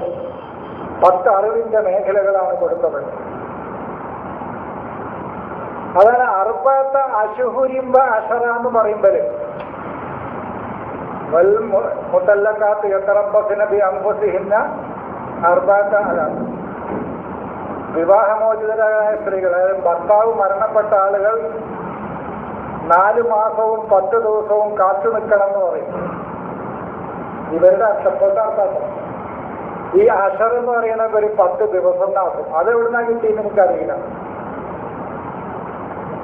അർബഅത അശ്ഹുരിൻ 4 മാസം പറഞ്ഞപ്പോ ആ അശർ എന്ന് പറഞ്ഞത് 10 എന്നുള്ളത് 10 ദിവസമാക്കാൻ തന്നെ നമുക്ക് നാക്കിക്കാണ്. 10 എന്നേ അല്ല പറഞ്ഞുള്ളൂ. ആ 10 മാസമാണോ 10 വർഷമാണോ അതല്ല പറഞ്ഞിട്ടില്ല. പക്ഷെ അശറത്തെ അയ്യാമ് നമ്മളെ വക അല്ലാതെ അവിടെ ആ ലഫ്ള് വിട്ടതാണ്. അർബഅത അശ്ഹുരിൻ അശറത അയ്യാം. അയ്യാമുൻ എന്നല്ല 10 ദിവസങ്ങൾ എന്ന ആ വാക്ക് അല്ല പറഞ്ഞിട്ടില്ല. പക്ഷെ അത് ഉസ്താദുമാരുടെ വകയായിട്ട് അശറത അയ്യാമെന്നാക്കി. മുശ്രിക്കുകൾക്ക്, അതായത് മുശ്രിക്ക് എന്ന് പറയുമ്പോൾ തന്നെ എന്റെ മുന്നിലിരിക്കണവർക്ക് ആ തെറ്റിദ്ധാരണ ഉണ്ടാവില്ല എന്ന് വിചാരിക്കണം. ഇവിടുത്തെ ആ മുസ്ലിങ്ങളെ പേരൊന്നും ഓർമ്മ വരേണ്ടത്. നമ്മിൽ തെറ്റായ അറിവുകൾ എന്തുണ്ടോ അതാണ് നമ്മിലെ മുശ്രിക്ക്. ഞാൻ പിന്നെ പറയില്ല. തെറ്റായി പ്രപഞ്ചത്തെയും പ്രകൃതിയെയും മനസ്സിലാക്കുന്ന രംഗത്ത് എന്ത് തെറ്റായ അറിവുകൾ നമ്മിലുണ്ടോ അതാണ് നമ്മിലെ മുശ്രിക്ക്. അപ്പോൾ ജോസഫല്ലേ, സേതുമാധവനല്ലേ? അല്ല. ഈ പ്രകൃതിയെക്കുറിച്ചും പ്രപഞ്ചത്തെക്കുറിച്ചും അള്ളാഹുവിന്റെ അറിവുകളെക്കുറിച്ചും ഒരു തെറ്റായ അറിവ് ഒരു വ്യക്തിയിലുണ്ടോ അവനാണ് മുശ്രിക്ക്. അവൻ ശരിയായ അറിവിനോട് തെറ്റായ അറിവിനെ പങ്കുചേർത്തു. അതാണ് ശിർക്ക്. ഖാലിസായ അള്ളാഹുവിന്റെ അറിവിനോട് തെറ്റായ ഒരു ജ്ഞാനത്തെ, തെറ്റായ ഒരു അറിവിനെ അവൻ കൂട്ടിച്ചേർത്തു. അതിനെ തെറ്റായി മനസ്സിലാക്കി അവൻ. അതാണ് അവൻ ചെയ്ത ശിർക്ക്. അതാണ് ശിർക്ക്. അപ്പോ ഈ മുശ്രിക്കുകൾക്ക് ചെന്നെത്തി കീഴടക്കാനോ തോൽപ്പിക്കാനോ കഴിയാത്ത 4 മേഖലകളുണ്ട്. ആ മേഖലകളെ നിങ്ങൾ കീഴടക്കുന്നതുവരെ കാത്തിരിക്കണം. അതാണ് അർബഅത അശ്ഹുർ നിങ്ങൾ കാത്തിരിക്കണം. റബസ എന്ന വാക്കാണ്. റബസ, സബറ, ബസറ. ഒരാൾ റബസ് ചെയ്താൽ അയാൾ സബർ ചെയ്താൽ, റബസ ചെയ്താൽ സബർ ചെയ്യും, സബർ ചെയ്താൽ അവൻ ബസറയിലെത്തും. ആ വാക്കിന്റെ ഫോർമ നിൽക്കുന്ന നോക്ക്. റബസ എന്ന് പറഞ്ഞാൽ തറബസ, അതിനുവേണ്ടി പ്രയത്നിക്കുക. ആ അന്വേഷണത്തിലും ബഹസിലും ഗവേഷണത്തിലും നിരന്തരം മുഴുകുക, സബർ.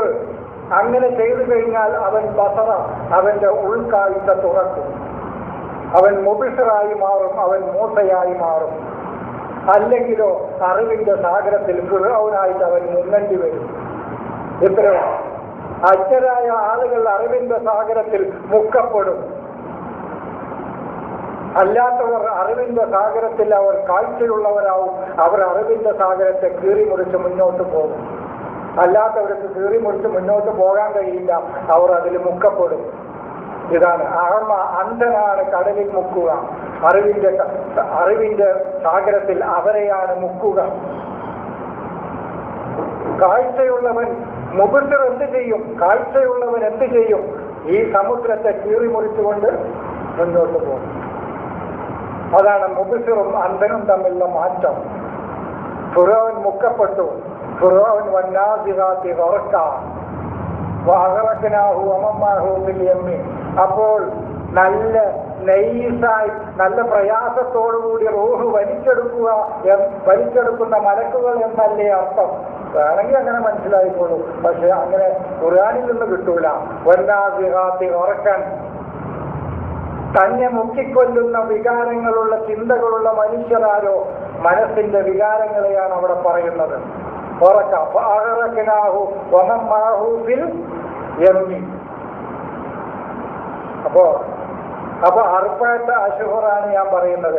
അർബഅത അശ്ഹുർ എന്ന് പറഞ്ഞാൽ ഫസീഹു ഫിൽ അർളി അർബഅത അശ്ഹുരിൻ. അറിവിന്റെ ഭൂമികയിലൂടെ നിങ്ങൾ അർബഅത അശ്ഹുർ സഞ്ചരിക്കുക. മറ്റേ ഈ ഭൂമി കൂടി സഞ്ചരിക്കാനാണെങ്കിൽ 53 കൊല്ലമായി ഞാൻ സഞ്ചരിക്കാൻ തുടങ്ങിയിട്ട്. എന്താ മാറ്റം? 4 മാസം കൂടിയല്ല.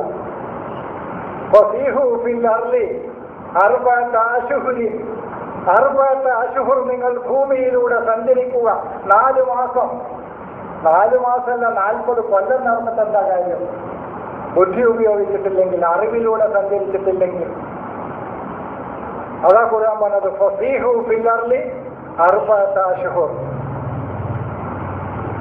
മുശ്രിക്കുകൾക്ക് കീഴടക്കാൻ പറ്റാത്ത ഭൂമികയാണ്. ലൻകോജിതല്ല.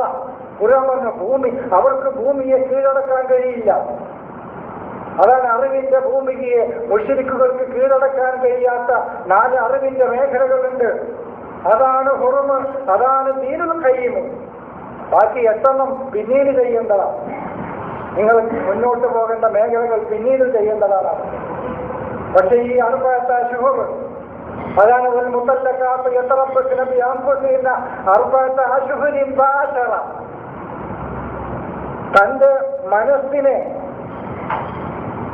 തന്റെ നഫ്സിനെ അജ്ഞതയുടെ ചങ്ങലക്കെട്ടുകളിൽ നിന്ന് മുക്തമാക്കി സ്വതന്ത്രമാക്കി പുറത്തേക്ക് കൊണ്ടുവരാൻ തയ്യാറുള്ള മനസ്സിന്റെ ഉടമകൾ അറിവിന്റെ 4 മേഖലകളെ തുറന്ന് പുറത്തേക്ക് കൊണ്ടുവരാനുള്ള ശ്രമങ്ങൾ അവർ നടത്തുക തന്നെ വേണം.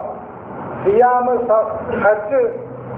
അതാണ് ഖുർആൻ പറഞ്ഞല്ലോ സൂറത്ത് ബയ്യിനയിലും വമാ ഉമിറു ഇല്ലാ ലിയഅബ്ദുല്ലാഹ മുഖ്ലിസീന ലഹുദ്ദീന ഹുനഫാ വയുഖീമുസ് സലാത്ത വയുത്തുസ് സകാത്ത ദാലിക ദീനുൽ ഖയ്യിം. അതാണ് ദീനുൽ ഖയ്യിം.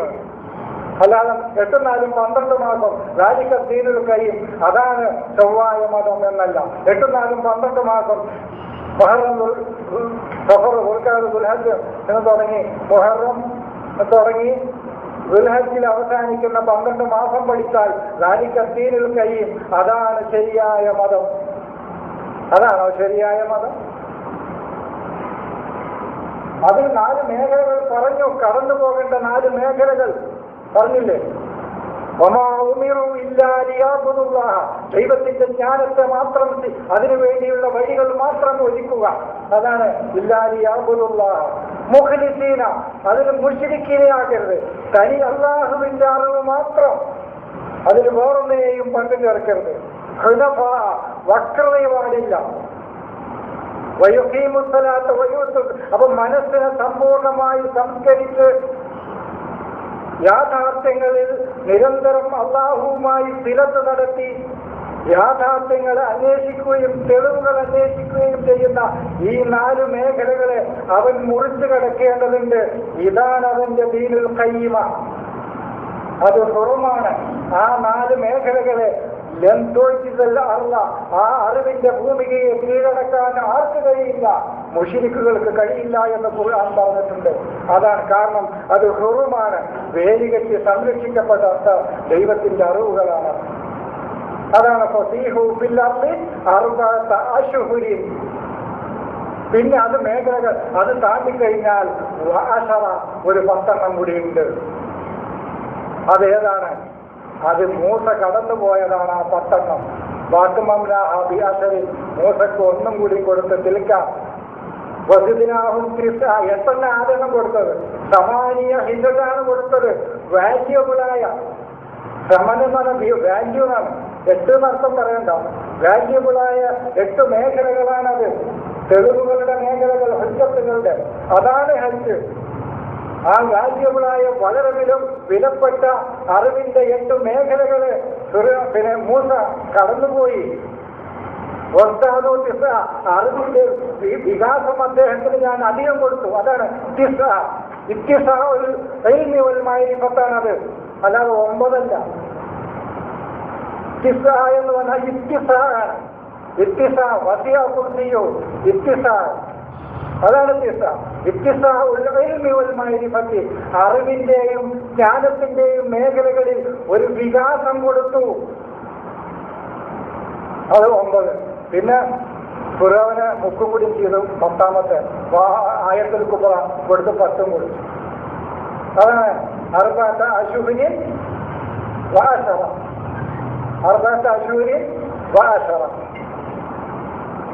4 പിന്നെ 10.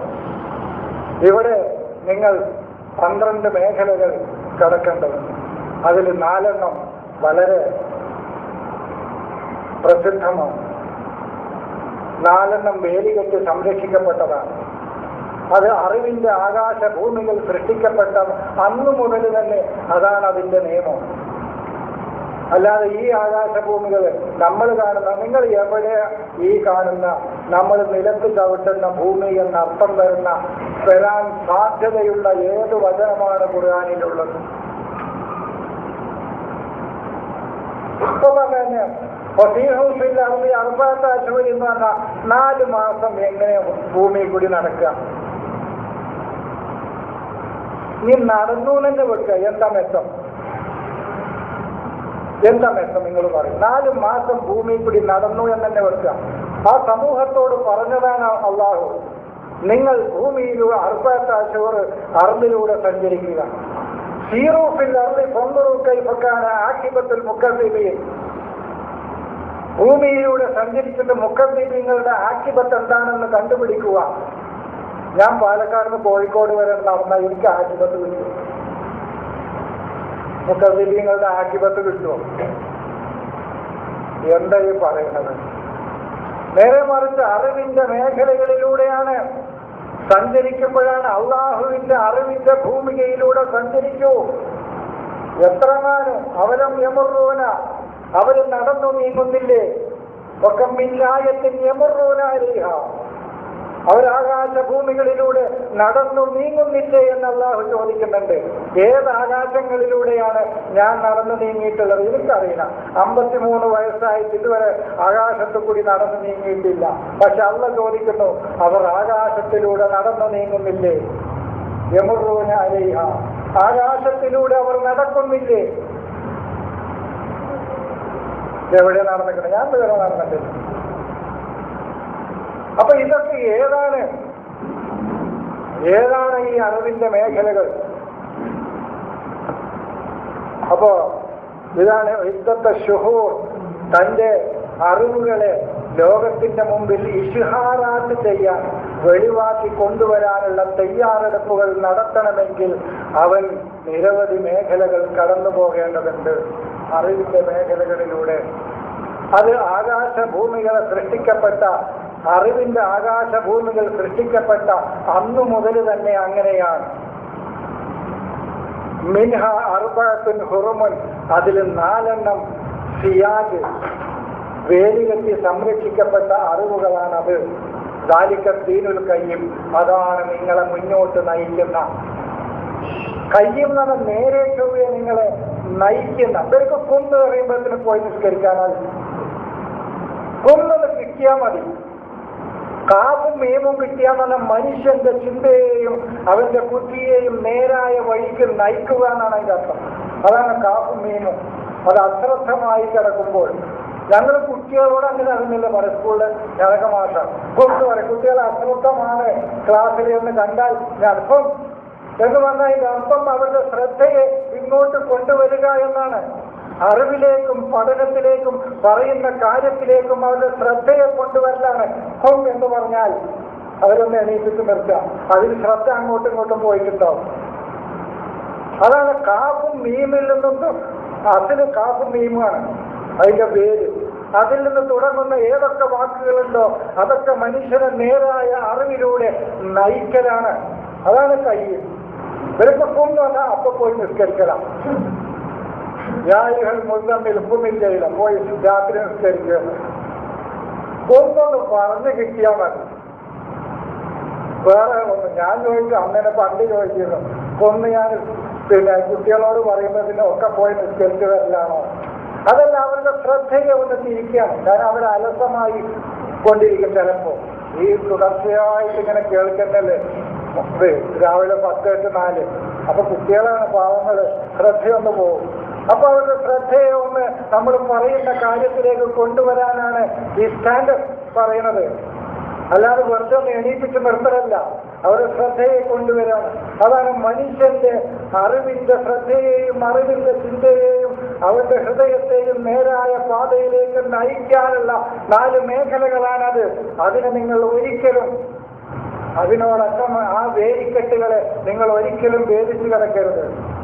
പല പുസക്കും. അതാണ് നെഫ്സിനെ നിങ്ങൾ, മനസ്സിനോട് നിങ്ങൾ അതിക്രമം കാണിക്കരുത്. നിങ്ങൾ നിങ്ങളുടെ മനസ്സിനോട് അതിക്രമം കാണിക്കരുത്. നെഫ്സിനോട് അതിക്രമം കാണിച്ചാൽ പോയി കാര്യം. അത് ഏറ്റവും വലിയ ശിർക്കാണ്. സ്വന്തം നെഫ്സിനോട് അതിക്രമം കാണിച്ചവൻ, അത് പരിഹരിക്കപ്പെടാൻ പറ്റാത്ത ശിർക്കാണ്. അതാണ് ഇന്ന ശിർക്കല്ല ഒൽമുൻ അലീം എന്ന് പറയുന്നത്. അതാണ് ഫമൻ ലലമനഫ്സഹു, നെഫ്സിനോടുള്ള ഉൽമാണ്. അങ്ങനെ കാണിക്കുന്ന ശിർക്കാണ്. കാരണം മനസ്സ് പോയാൽ പോയി, സംസ്കരിക്കപ്പെടേണ്ടത് അവിടെയാണ്. നമ്മൾ തെറ്റായ വഴിക്കൊക്കെ കൊണ്ടുപോകുന്നത് മനസ്സാണ്. ഇത് ഒരു വലിയ പുസ്തകക്കെട്ടുകൾ, മുജല്ലദാത്ത്, ജിൽദുകൾ എഴുതേണ്ട കാര്യങ്ങളാണ് ഖുർആൻ പറയുന്നത്. അതിലേക്കുള്ള സൂചനകൾ മാത്രമേ ഇതിൽ പറയുന്നുള്ളൂ. മനസ്സ്, കൽബ്, റൂഹ്, അഖല്, ഇതിന്റെ വ്യത്യസ്ത മേഖലകൾ, അതിനെ ഉയർത്തിക്കൊണ്ടുവരേണ്ട മേഖലകളാണ് ഖുർആൻ ചർച്ച ചെയ്യണം. അതാണ് നെഫ്സിനോട് നിങ്ങൾ ഉൽമ കാണിക്കരുത്. അതാണ് ശിർക്ക് ഉൽമാണെന്ന് പറയാൻ കാരണം. ശിർക്ക് ഉൽമുൻ അലീമാണെന്ന് പറഞ്ഞാൽ മനസ്സിനോട് ഒരാൾ ശിർക്ക് കാണിച്ചാൽ പോയി കാര്യം.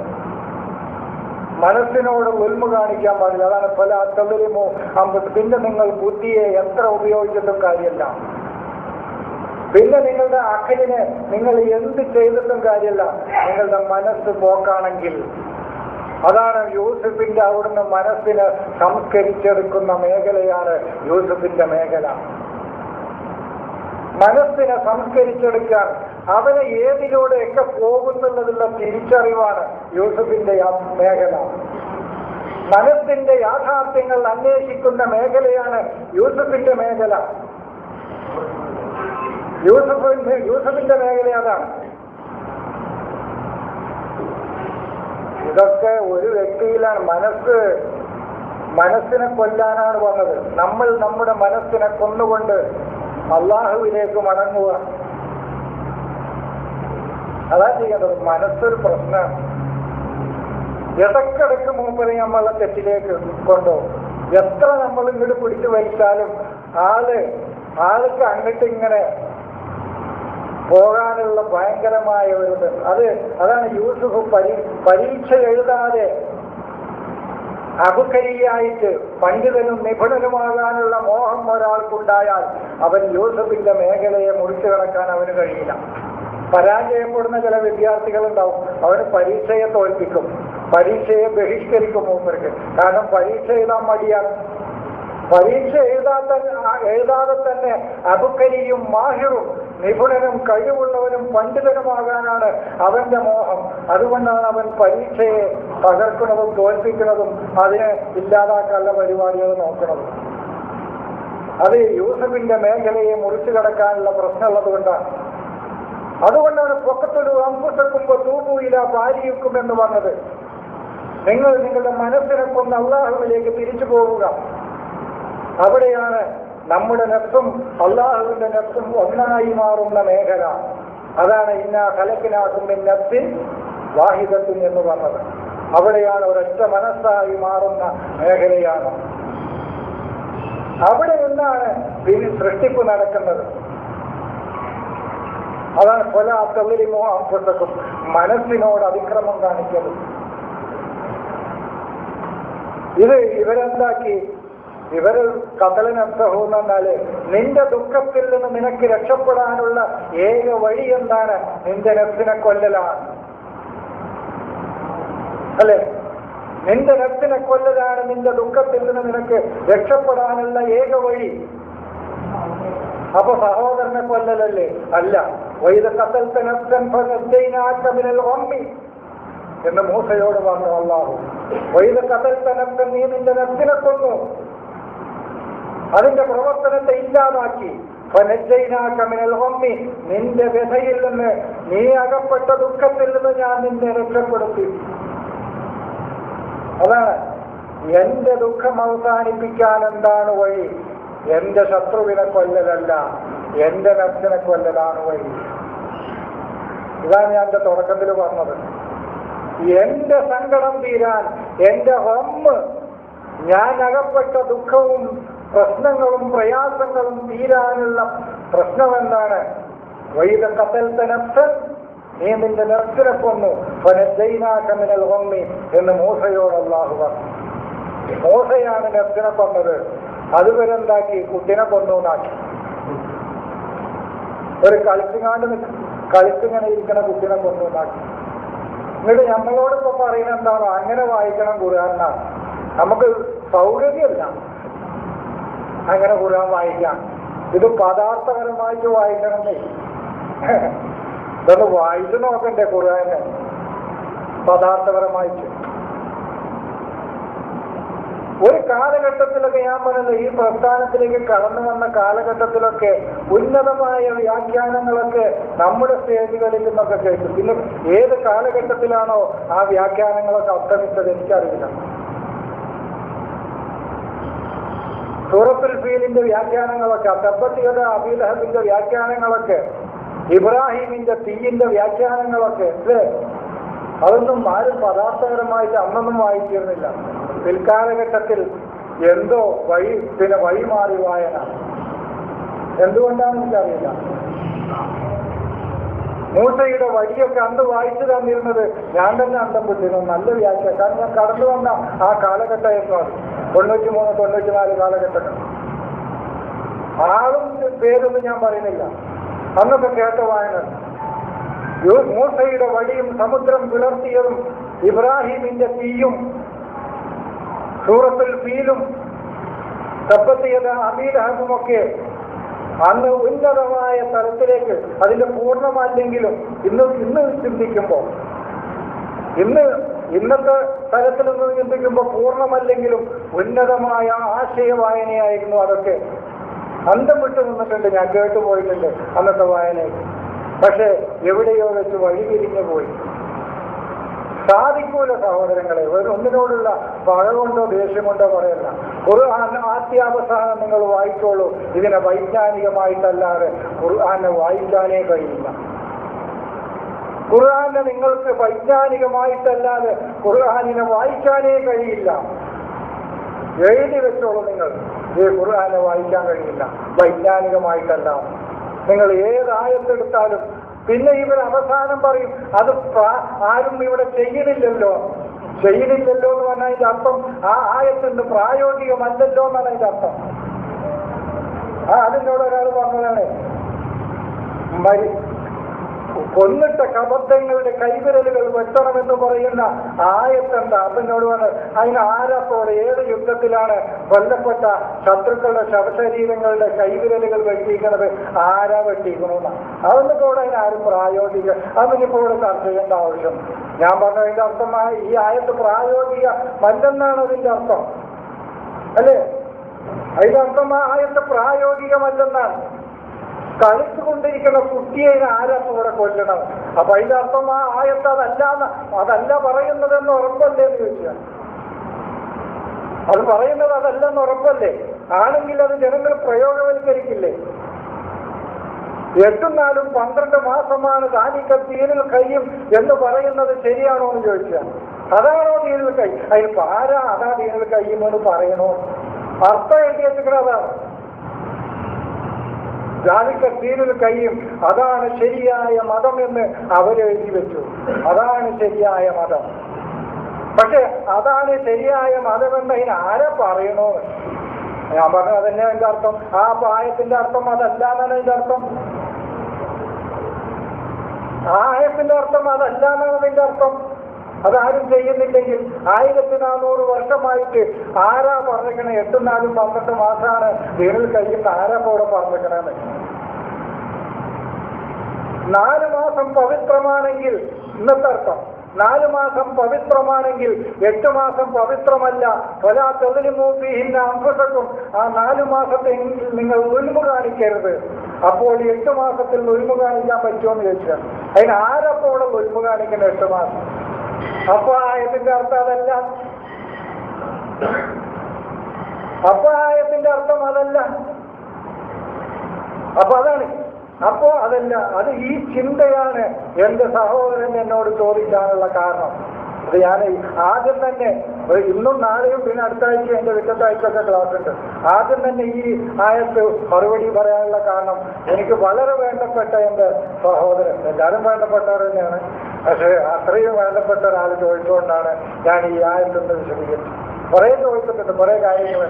അത് ഈ വാട്സാപ്പിൽ മാത്രമാകുമ്പോൾ ഇത്ര വിശാലമായിട്ട് പറയാൻ കഴിയില്ല. വീട്ടിലിരുന്ന് വെറുതെ ഇങ്ങനെ ഫോണിൽ പറയുമ്പോൾ അതിനൊരു പരിമിതി ഉണ്ട്. അതിൽ ചില സൂചനകൾ മാത്രം ഞാൻ അതിൽ കൊടുത്തിട്ടുണ്ട്. വിശദമായ വിവരങ്ങൾ ഇതാണ്. അതാണ് ഇത് മൂസയുടെയും ഇബ്രാഹിമിന്റെയും സംയോജനമാണ് ഈ അർബഅത്ത് അശ്ഹുരിൻ വഅശറ എന്നുള്ളത്. അത് സൂറത്തു ബഖറ നിങ്ങൾ വായിച്ചാൽ ആ ആയത്തിന്റെ മുന്നും പിന്നും പറയുന്നത് മൂസയുടെയും ഇബ്രാഹിമിന്റെയും ചരിത്രങ്ങളാണ്. അതാണ് അർബഅത്ത് അശ്ഹുരിൻ വഅശറ. മൂസയുടെയും ഇബ്രാഹിമിന്റെയും മേഖലകളുടെ സമ്പൂർണതയാണ് ഈ അർബഅത്ത് അശ്ഹുർ വഅശറ. നമ്മൾ വെളിപ്പെടുത്തപ്പെടേണ്ട 4 അറിവിന്റെ വേലികെട്ടി സംരക്ഷിക്കപ്പെട്ട 4 അറിവിന്റെ മേഖലകളും പിന്നീട് താണ്ടേണ്ട 10 അറിവിന്റെ മേഖലകളും. ഇതാണ് അശറ. അല്ലാതെ അർബഅത്ത് അശ്ഹുർ 4 മാസം എന്ന് കേട്ടപ്പോ അശറ ബാക്കി 10 ദിവസം തന്നെ ആ കാലം. അതുകൊണ്ട് അശറത്ത അയ്യാമിന്നാണ് സ്വന്തം വക എഴുതിയിട്ട് പോകില്ല. ആർക്കാണ് അശറത്ത് 10 കൊടുത്തിട്ടുള്ളത്? ആർക്കാണ്? അത് മൂസക്കാണ്. അതുകൊണ്ട് ഇന്നിപ്പോ ഇത്രയൊക്കെ മതി എന്നാണ് ഞാൻ വിചാരിക്കുന്നത്. കൂടുതൽ നമുക്ക് പിന്നീട് വിശദീകരിക്കാം. അതുകൊണ്ട് സഹോദരങ്ങളെ, ഖുർആനെ ഞാൻ തുടക്കത്തിൽ പറഞ്ഞു, നിങ്ങളിലുള്ള ശിർക്കുകളോട് മുഴുവൻ പൊരുതുക. അതിനെ കതല എന്ന് പറഞ്ഞാൽ അതിനെ നിഷ്ക്രിയമാക്കുക, കൊല്ലലല്ല, കൊല്ലാൻ പാടില്ല. അത് അവിടെ നെഗറ്റീവായിട്ട് അത് അതിന്റെ തെഫ്ഈൽ അത് പ്രവർത്തനക്ഷമമല്ലാതെ ആക്കി അവിടെ നിർത്താം. നമ്മളിൽ ആദുണ്ട്, സമൂദുണ്ട്, സുബ്ഹുണ്ട്, പിന്നെ ആരൊക്കെയാണ്? ഇബ്നു നൂഹുണ്ട്, ഫിറഔനുണ്ട്, ഒക്കെ ഉണ്ട്. ഇവരൊക്കെയാണ് മുശ്രിക്കീങ്ങള്. അവര് അവിടെ ഉള്ളില് പ്രവർത്തിപ്പിക്കാതെ അവിടെ നിർത്തുക. ഖൗമു തുബ്ബ ഞങ്ങൾക്ക് പറഞ്ഞിട്ടുണ്ട്, എന്തിനേയും അന്ധമായി പിന്തുടരാനുള്ള മനുഷ്യന്റെ ഉള്ളിലെ ചിന്തയാണ് ഖൗമു തുബ്ബ. തബിയാന്ന് പറഞ്ഞാൽ പിന്തുടരുക, ഇത്തിബാ. കേട്ടാ മതി, മതത്തിന്റെ പേരിൽ എന്തെങ്കിലും ഒന്ന് കേട്ട് കിട്ടിയാൽ മതി. അതിനെ അന്ധമായി പിന്തുടരുന്ന ചിന്തകൾ ഒരു വ്യക്തിയിൽ ഉണ്ടെങ്കിൽ അവരിൽ ഖൗമു തുബ്ബ പ്രവർത്തിക്കുന്നുണ്ട്. നമ്മളിൽ പ്രവർത്തിക്കുന്നുണ്ടോ ഖൗമു തുബ്ബ? ഉണ്ടെങ്കിൽ അതിനവിടെ മാറ്റിവെക്കുക. ഇബ്നു നൂഹ് അജ്ഞതയുടെ മേഖലകളിൽ, അജ്ഞതയുടെ മലയിൽ പോയി രക്ഷ തേടിക്കൊള്ളാം എന്ന് പറഞ്ഞ ഇബ്നു നൂഹ് നമ്മിലുണ്ടോ? നൂഹിനോട് പറഞ്ഞതാണ്, ഞാൻ ഏതെങ്കിലും അജ്ഞതയുടെ മലമുകളിൽ കയറി രക്ഷപ്പെട്ടുകൊള്ളാം. നൂഹ് പറഞ്ഞു, രക്ഷയില്ല. അറിവിനല്ലാതെ ആത്യന്തികമായ രക്ഷയില്ല. അറിവിന്റെ ജലം വരുമ്പോൾ നിന്റെ മലയൊന്നും നിനക്ക് രക്ഷയായി വർദ്ധിക്കുകയില്ല. മോനെ, വേണമെങ്കിൽ ഈ പ്രാപഞ്ചിക വ്യവസ്ഥിതിയാവുന്ന കപ്പലിൽ കയറിക്കോ, വേണമെങ്കിൽ കയറിക്കോ. ഈ പ്രപഞ്ചത്തിന്റെ മൻലൂമത്തുൽ വ്യവസ്ഥിതിയാണ്, ഈ പ്രപഞ്ചത്തിന്റെ വ്യവസ്ഥിതിയാണ്. ആ വ്യവസ്ഥിതിയിൽ കൊല്ലും സൗജന്യാണ്. എല്ലാ സൗജും അതിൽ കയറിയിട്ടുണ്ട്. എല്ലാം നെഗറ്റീവും പോസിറ്റീവും എല്ലാം മനസ്സിൽ സ്നേഹമുണ്ടെങ്കിൽ പകയുണ്ട്, ശത്രുതയുണ്ടെങ്കിൽ കരുണയുണ്ട്. എല്ലാം മനസ്സാവുന്ന ഈ കപ്പലിൽ എല്ലാം രണ്ടാണ്. അതുകൊണ്ട് പറഞ്ഞു, ഇതൊക്കെയാണ് നമ്മിലെ ശിർക്കുകൾ. ആദ്, സമൂദ്, അസ്ഹാബുർ റസ്, അസ്ഹാബുൽ ഐക്കത്ത്, ഖൗമു തുബ്ബ, ആദ്, ഫിറഔന്, ഇബ്നു നൂഹ്, ഇവരൊക്കെയാണ് മുശ്രിക്കീങ്ങൾ. ഇതൊക്കെ എവിടെയാണ്? എന്റെ നിങ്ങളുടെയും ഉള്ളിലാണ് പ്രവർത്തിക്കുന്നത്. ഇസ്സത്തും കിബറും നിങ്ങളിൽ പ്രവർത്തിക്കുന്നുണ്ടെങ്കിൽ ഫിറഔനുണ്ട് നിങ്ങളിൽ പറഞ്ഞാൽ എന്നിൽ. അങ്ങോട്ട് ചൂണ്ടണില്ല, ഞാൻ ആ ചൂണ്ടലൊക്കെ നിർത്തിക്കണം. എന്നിൽ ഇസ്സത്തും കിബറും എന്നിലുണ്ടെങ്കിൽ എന്നിൽ ഫിറഔൻ പ്രവർത്തിക്കുന്നുണ്ട് എന്നാണ് അതിന്റെ അർത്ഥം. അസ്ഹാബുർ റസ്, അള്ളാഹുവിന്റെ സിറിലേക്ക് എത്താതിരിക്കാനുള്ള ശ്രമങ്ങൾ ഞാൻ നടത്തുന്നുണ്ടെങ്കിൽ എന്നിൽ അസ്ഹാബുർ റസ് ഉണ്ട്. റസ്സിനെ തിരിച്ചിട്ട സിറുകൾ. അള്ളാഹുവിന്റെ സിറ് തേടിക്കൊണ്ടുള്ള യാത്ര ചെയ്യുന്നവനാണ് തയ്യാറ്.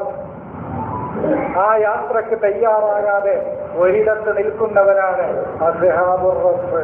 അപ്പൊ എന്നോ ജോർദാനിലോ എവിടെയോ കഴിഞ്ഞുപോയ ഒരു ജനതയല്ലേ, താരീഖിയല്ലേ ഖുർആൻ? താരീഖി അല്ല ഖുർആൻ. ഖുർആൻ നിന്റെ കഥ പറയുന്ന ഗ്രന്ഥമാണ് ഖുർആൻ. 4000 വർഷം മുമ്പ് കഴിഞ്ഞുപോയ ഒരു നാട്ടിലെ ഏതോ താത്താന്റെ കഥ പറയുന്ന ഗ്രന്ഥമല്ലേ ഖുർആൻ? അല്ല, നിന്റെ കഥ പറയുന്ന ഗ്രന്ഥമാണ് ഖുർആൻ. ഇവരിപ്പോ അതായിരിക്കണത്. ഖുർആൻ ചരിത്ര ഗ്രന്ഥമല്ല. ഞാനത് ഒരു ഉദാഹരണത്തിലൂടെ പറഞ്ഞത്, ഒരു വസീഖത്ത് ഏൽപ്പിച്ചു ഒരു മനുഷ്യന്റെ കയ്യിൽ. 3 ആളുകൾ ആ വസീഖത്തിനെ കൈകാര്യം ചെയ്തു. ഒന്ന്, അതിന്റെ ഉള്ളിലെ നിധി കണ്ടെത്തിയ മനുഷ്യർ. ആ ഏൽപ്പിക്കപ്പെട്ട വസീഖത്തിന്റെ ഉള്ളിൽ എന്ത് നിധിയാണ് ഒളിഞ്ഞിരിക്കുന്നതെന്ന് കണ്ടെത്താനുള്ള നിരന്തരമായ ശ്രമം നടത്തി അതിന്റെ ഉള്ളിലെ നിധി കണ്ടെത്തിയ മനുഷ്യൻ. അതാകണോ നിങ്ങൾ?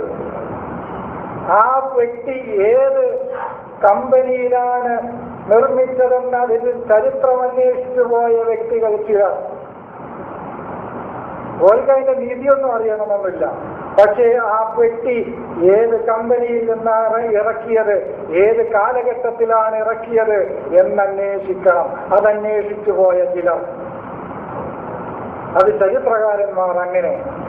ആ പെട്ടിയുടെ പുറത്തുള്ള പുറംപൂച്ചുകൾ കണ്ട് അതിന് ശബ്ദം പറഞ്ഞതും എഴുതിയ ഫുഖഹാക്കൾ ഒരു ഭാഗം, അതിന്റെ താക്കോലിന്റെയും അതിന്റെ നിറത്തിന്റെയും അതിന്റെ പുറത്തുള്ള മോടിയെയും വർണ്ണിച്ചെഴുതിയ ഫുഖഹാക്കൾ, കർമ്മശാസ്ത്ര പണ്ഡിതന്മാർ ഒരു രംഗത്ത്. ആ പെട്ടിക്കുള്ളിലെ നിധി കണ്ടെത്താൻ വേണ്ടി അശ്രാന്ത പരിശ്രമങ്ങൾ നടത്തിയ മറ്റൊരു സമൂഹം. ഏത് സമൂഹമാണ് നല്ലവർ? ഏത് സമൂഹമാണ് നല്ലവർ? ഏതാണ് നമ്മളാകേണ്ടത്? അതാണ് എനിക്ക് ചോദിക്കാനുള്ളത്. ചിലർ ഈ പെട്ടിയുടെ ചരിത്രം അന്വേഷിച്ചു പോവുകയാണ്. ഏത് കമ്പനിയിൽ നിന്നാണ് ഇത് ഇറക്കിയത്, ഏത് നാട്ടിലാണ് ഇതിന്റെ ബൈ പ്രൊഡക്ഷൻ. നസ്സലഹു അലാ ഖൽബിക റൂഹുൽ അമീൻ. റൂഹുൽ അമീൻ നിന്റെ കൽബിലേക്ക് തന്നെയാണ് ഇറക്കുന്നത്. ലിതകൂന മിനൽ മുൻദിരീൻ, നീ നദീറാവുന്നതിന് വേണ്ടി എന്ന് അള്ളാഹു പറയുന്നത്. ആ കൽബ് ഏത് കൊല്ലത്തിലാണ് ഏത് കൊല്ലത്തിൽ ഏത് നാട്ടിലാണെന്നാണ് നമ്മൾ തിരഞ്ഞു നടക്കുന്നത്. നസ്സലഹു അലാ ഖൽബിക റൂഹുൽ അമീൻ ലിതകൂന മിനൽ മുൻദിരീൻ ബിലിസാനിൻ അറബിയ്യിൻ മുബീൻ എന്ന് പറയുന്നത്. എന്നിട്ട് ഇത് നമ്മൾ 4000 അല്ലെങ്കിൽ 1400 1500 കൊല്ലം ഏതോ ഒരു കമ്പനിക്ക് ഇറക്കിക്കൊടുത്ത കൽബാണ് അവിടെ. ആ കൽബുണ്ട് എന്ന് തിരഞ്ഞു നടക്കാൻ അള്ള പറയുന്നത് നസ്സലഹു അലാ ഖൽബിക. ആരാണ് ഇറക്കി തന്നത്? ആ റൂഹുൽ അമീൻ. നിനക്ക് അമ്ന് നൽകുന്ന, സുരക്ഷിതത്വവും സമാധാനവും നൽകുന്ന നിന്റെ മനസ്സിന്റെ ഉള്ളിലെ റൂഹാണ് നിനക്ക് ഇറക്കി തരുന്നത്. ഇത് അറബ് വളരെ വ്യക്തമാണ് നിനക്ക്. ആരുടെ ഉള്ളിലാണ് ഇത് വ്യക്തമല്ലാത്തത്? അല്ലേ? ഒന്നും വേണ്ട, ഞാൻ നിങ്ങളെ ഒരു 10 റുപ്യ അനാവശ്യമായിട്ട് ഞാൻ നിങ്ങളെ പോക്കറ്റിൽ നിർത്താം. എനിക്ക് പറഞ്ഞു തന്നില്ലേ അത് ശരിയല്ല. അത്ര വ്യക്തമല്ലേ? അറബാണത്. അറബും മുബീനും ഇമാമും മുബീനും ശൈത്താനും മുബീനും അദുവും മുബീനും ഒക്കെ എവിടെയാണ്? ഇമാമും മുബീനും എവിടെയാണ് വെച്ചിട്ടുണ്ടോ? ഇമാമും മുബീൻ അതിന്റെ തലയുടെ മുകളിൽ തന്നെ ഉണ്ട്. അതന്നെ എന്റെ ഇമാമും മുബീൻ. നിനക്ക് കാര്യങ്ങൾ വ്യക്തമാക്കി തരുന്ന നിന്റെ ഇമാം എവിടെയാണ്? എന്റെ ബുദ്ധി തന്നെയാണത്. നമുക്ക് അതല്ലാതെ കാര്യങ്ങൾ വ്യക്തമാക്കി തരുന്നത് ആരാ? ഞാൻ എങ്ങനെ പറഞ്ഞാലും നിങ്ങൾക്ക് നിങ്ങളുടെ ബുദ്ധിയാണ് അത് പറഞ്ഞു തരുന്നത്, അല്ലേ? അതെ, നിങ്ങൾ എനിക്ക് എത്ര വിശദീകരിച്ച് തന്നാലും ശരി, എങ്ങനെ വ്യക്തമാക്കി തന്നാലും ശരി, എന്റെ ബുദ്ധിയിൽ എന്റെ ബുദ്ധിയാണ് അതെനിക്ക് വ്യക്തമാക്കി തരുന്നത്. ആ വ്യക്തതയ്ക്ക് അനുസരിച്ചായിരിക്കും എന്റെ യാത്ര. അത് കമ്മിയാണെങ്കിൽ കമ്മി. പക്ഷെ നിങ്ങൾക്ക് മനസ്സിലായിട്ടുണ്ടാവും എന്നേക്കാളും. പക്ഷെ എന്റെ ബുദ്ധി അത്രേ എനിക്ക് വ്യക്തമാക്കി തന്നിട്ടുള്ളൂ. അതാണ് ഇമാമും മുബീൻ. നീ മഹദിനെ തെരഞ്ഞു നിൽക്കണമെങ്കിൽ തെരഞ്ഞെടുത്തോളൂ, കുഴപ്പമില്ല. പാകിസ്ഥാനിനോ എവിടുന്നോ മഹദി വരുമെങ്കിൽ നിങ്ങൾ തെരഞ്ഞു നടന്നോളി, ഞമ്മക്ക് ഒഴിവില്ല. ഞമ്മക്ക് നാട്ടിൽ കൂടി മഹദിനെ തെരഞ്ഞെടുക്കാൻ ഒഴിവില്ല, ഇമാമിനെ തെരഞ്ഞെടുക്കാൻ ഒഴിവില്ല. നമ്മുടെ ഇമാമ് നമ്മിൽ തന്നെയാണ്. അത് പണ്ട് ഞാൻ പറഞ്ഞിട്ടുണ്ട്, ഒരു കമ്പ്യൂട്ടർ ഇറക്കുമ്പോ അതിന്റെ കിതാബ് ഈജിപ്തിലല്ല, ആ കമ്പ്യൂട്ടറിൽ തന്നെയാണ് അതിന്റെ ഡാറ്റകൾ മുഴുവൻ, അല്ലേ? അത് പ്രവർത്തിപ്പിക്കാനുള്ളത് മുഴുവൻ അതിൽ തന്നെയാണ്. ഇത് പ്രവർത്തിപ്പിക്കാൻ പറ്റാത്ത ഒരു ഭാഷയില് ഏതോ നാട്ടിലുള്ള തിരഞ്ഞ് അതിന്റെ ഡാറ്റ വരിക. ഇത് വെറും കൂട് മാത്രം. ഈ കമ്പ്യൂട്ടറിന്റെ ഒരു മൊബൈൽ അത് വെറും അതിന്റെ കൂട് മാത്രം, ആ ഇരുമ്പ് മാത്രം. ഇനി ഇത് പ്രവർത്തിക്കാനുള്ള ഡാറ്റകൾ ഇതിന് പരിചിതമല്ലാത്ത ഏതോ ഭാഷയിൽ എവിടുന്നോ ഒരു കാക്ക ഇറക്കുന്നു വിചാരിച്ച് കാത്തിരിക്കുക. ഇമാമും മുബീൻ നമ്മുടെ ഉള്ളിൽ തന്നെയാണ്. എന്നോട് ഒരാൾ ചോദിച്ചു, ആ ഗുഹയിൽ ആയിരിക്കുമ്പോൾ ഒരു സാഹിബ് മറ്റേ സാഹിബിനോട് പറഞ്ഞു, ലാ തഖഫ് ഇന്നല്ലാഹ മഅനാ. അത് ആരോടാ പറഞ്ഞു? ഞാൻ പറഞ്ഞു, അത് നീ നിന്നോട് തന്നെയാണ് പറയുന്നത്. നിന്നിലെ റൂഹ് നിന്റെ കൽബിനോടാണ് പറയുന്നത്. റൂഹിനെ കൽബിനോട് പറയാൻ അവകാശമുള്ളൂ. കാരണം റൂഹാണ് അള്ളാഹുവിനോട് അടുത്തവർ. അതാണ് റൂഹ് കൽബിനോട് പറയാൻ. അള്ളയുണ്ട് നമ്മുടെ കൂടെ, പേടിക്കണ്ട. അവർക്ക് പറയാൻ കഴിയുള്ളൂ, റൂഹിനെ പറയാൻ കഴിയുള്ളൂ. അവരാണ് വാറിലാകുമ്പോൾ വാർ പിന്നെ പറയാം, ഗുഹയൊന്നല്ല. അത് വാറായിരിക്കുമ്പോൾ അവർ തമ്മിൽ വാറിലായി നിൽക്കുമ്പോൾ ഒരു സാഹിബ് മറ്റേ സാഹിബിനോട് പറഞ്ഞു, ലാ തഖഫ് ഇന്നല്ലാഹ മഅനാ. അത് ഇന്നൊന്നലെ ആരോ ചോദിച്ചതാണ്. അതിപ്പോ ഞാൻ ഓർമ്മ വന്നപ്പോ പറഞ്ഞോളൂ. ആരോടാണ് ആ പറഞ്ഞത്? റൂഹ് കൽബിനോടാണ് ആ പറഞ്ഞത്. അള്ളാഹു തന്റെ കൂടെയുണ്ടെന്ന് ഏറ്റവും അടുത്തറിയുന്നവൻ ആരാണ്? റൂഹിനെ അറിയുള്ളൂ. കാരണം അള്ളാഹുവിലേക്ക് കയറിപ്പോകുന്നതും അള്ളാഹുവിൽ നിന്ന് നേരിട്ട് കിട്ടുന്നതും റൂഹാണ്. ആ റൂഹാണ് തന്റെ കൽബിനോട് പറയുന്നത്, പേടിക്കണ്ട, അള്ളാഹുവിന്റെ കൂടെ. അത്ര ഞാൻ പറഞ്ഞ് അവസാനിപ്പിക്കുകയാണ്. ഇൻഷാ അല്ലാഹ് നമുക്ക് നാളെ കൂടുതൽ ഇതിന്റെ ബാക്കിയും ഒരുപാട് പണ്ഡിതന്മാരൊക്കെ സംസാരിക്കാനുണ്ട്. നമുക്ക് അടുത്ത ആഴ്ചയും പരിപാടി വെച്ചിട്ടുണ്ട് എന്ന് കേട്ടിട്ടുണ്ട്. അപ്പോൾ നമുക്ക് ചോദിച്ച എല്ലാ 33-50 പിന്നെ നിസായിലെ വെജിമത്ത് അലൈക്കും മുമ്മഹാത്തുക്കും അങ്ങനെ നിരവധി വിഷയങ്ങൾ നമുക്ക് സംസാരിക്കാനുണ്ട്. അതൊക്കെ നമുക്ക് വഴിക്ക് വഴിയായിട്ട് പറയാം എന്ന് പറഞ്ഞുകൊണ്ട് ഞാൻ അവസാനിപ്പിക്കുകയാണ്. അള്ളാഹു അനുഗ്രഹിക്കും.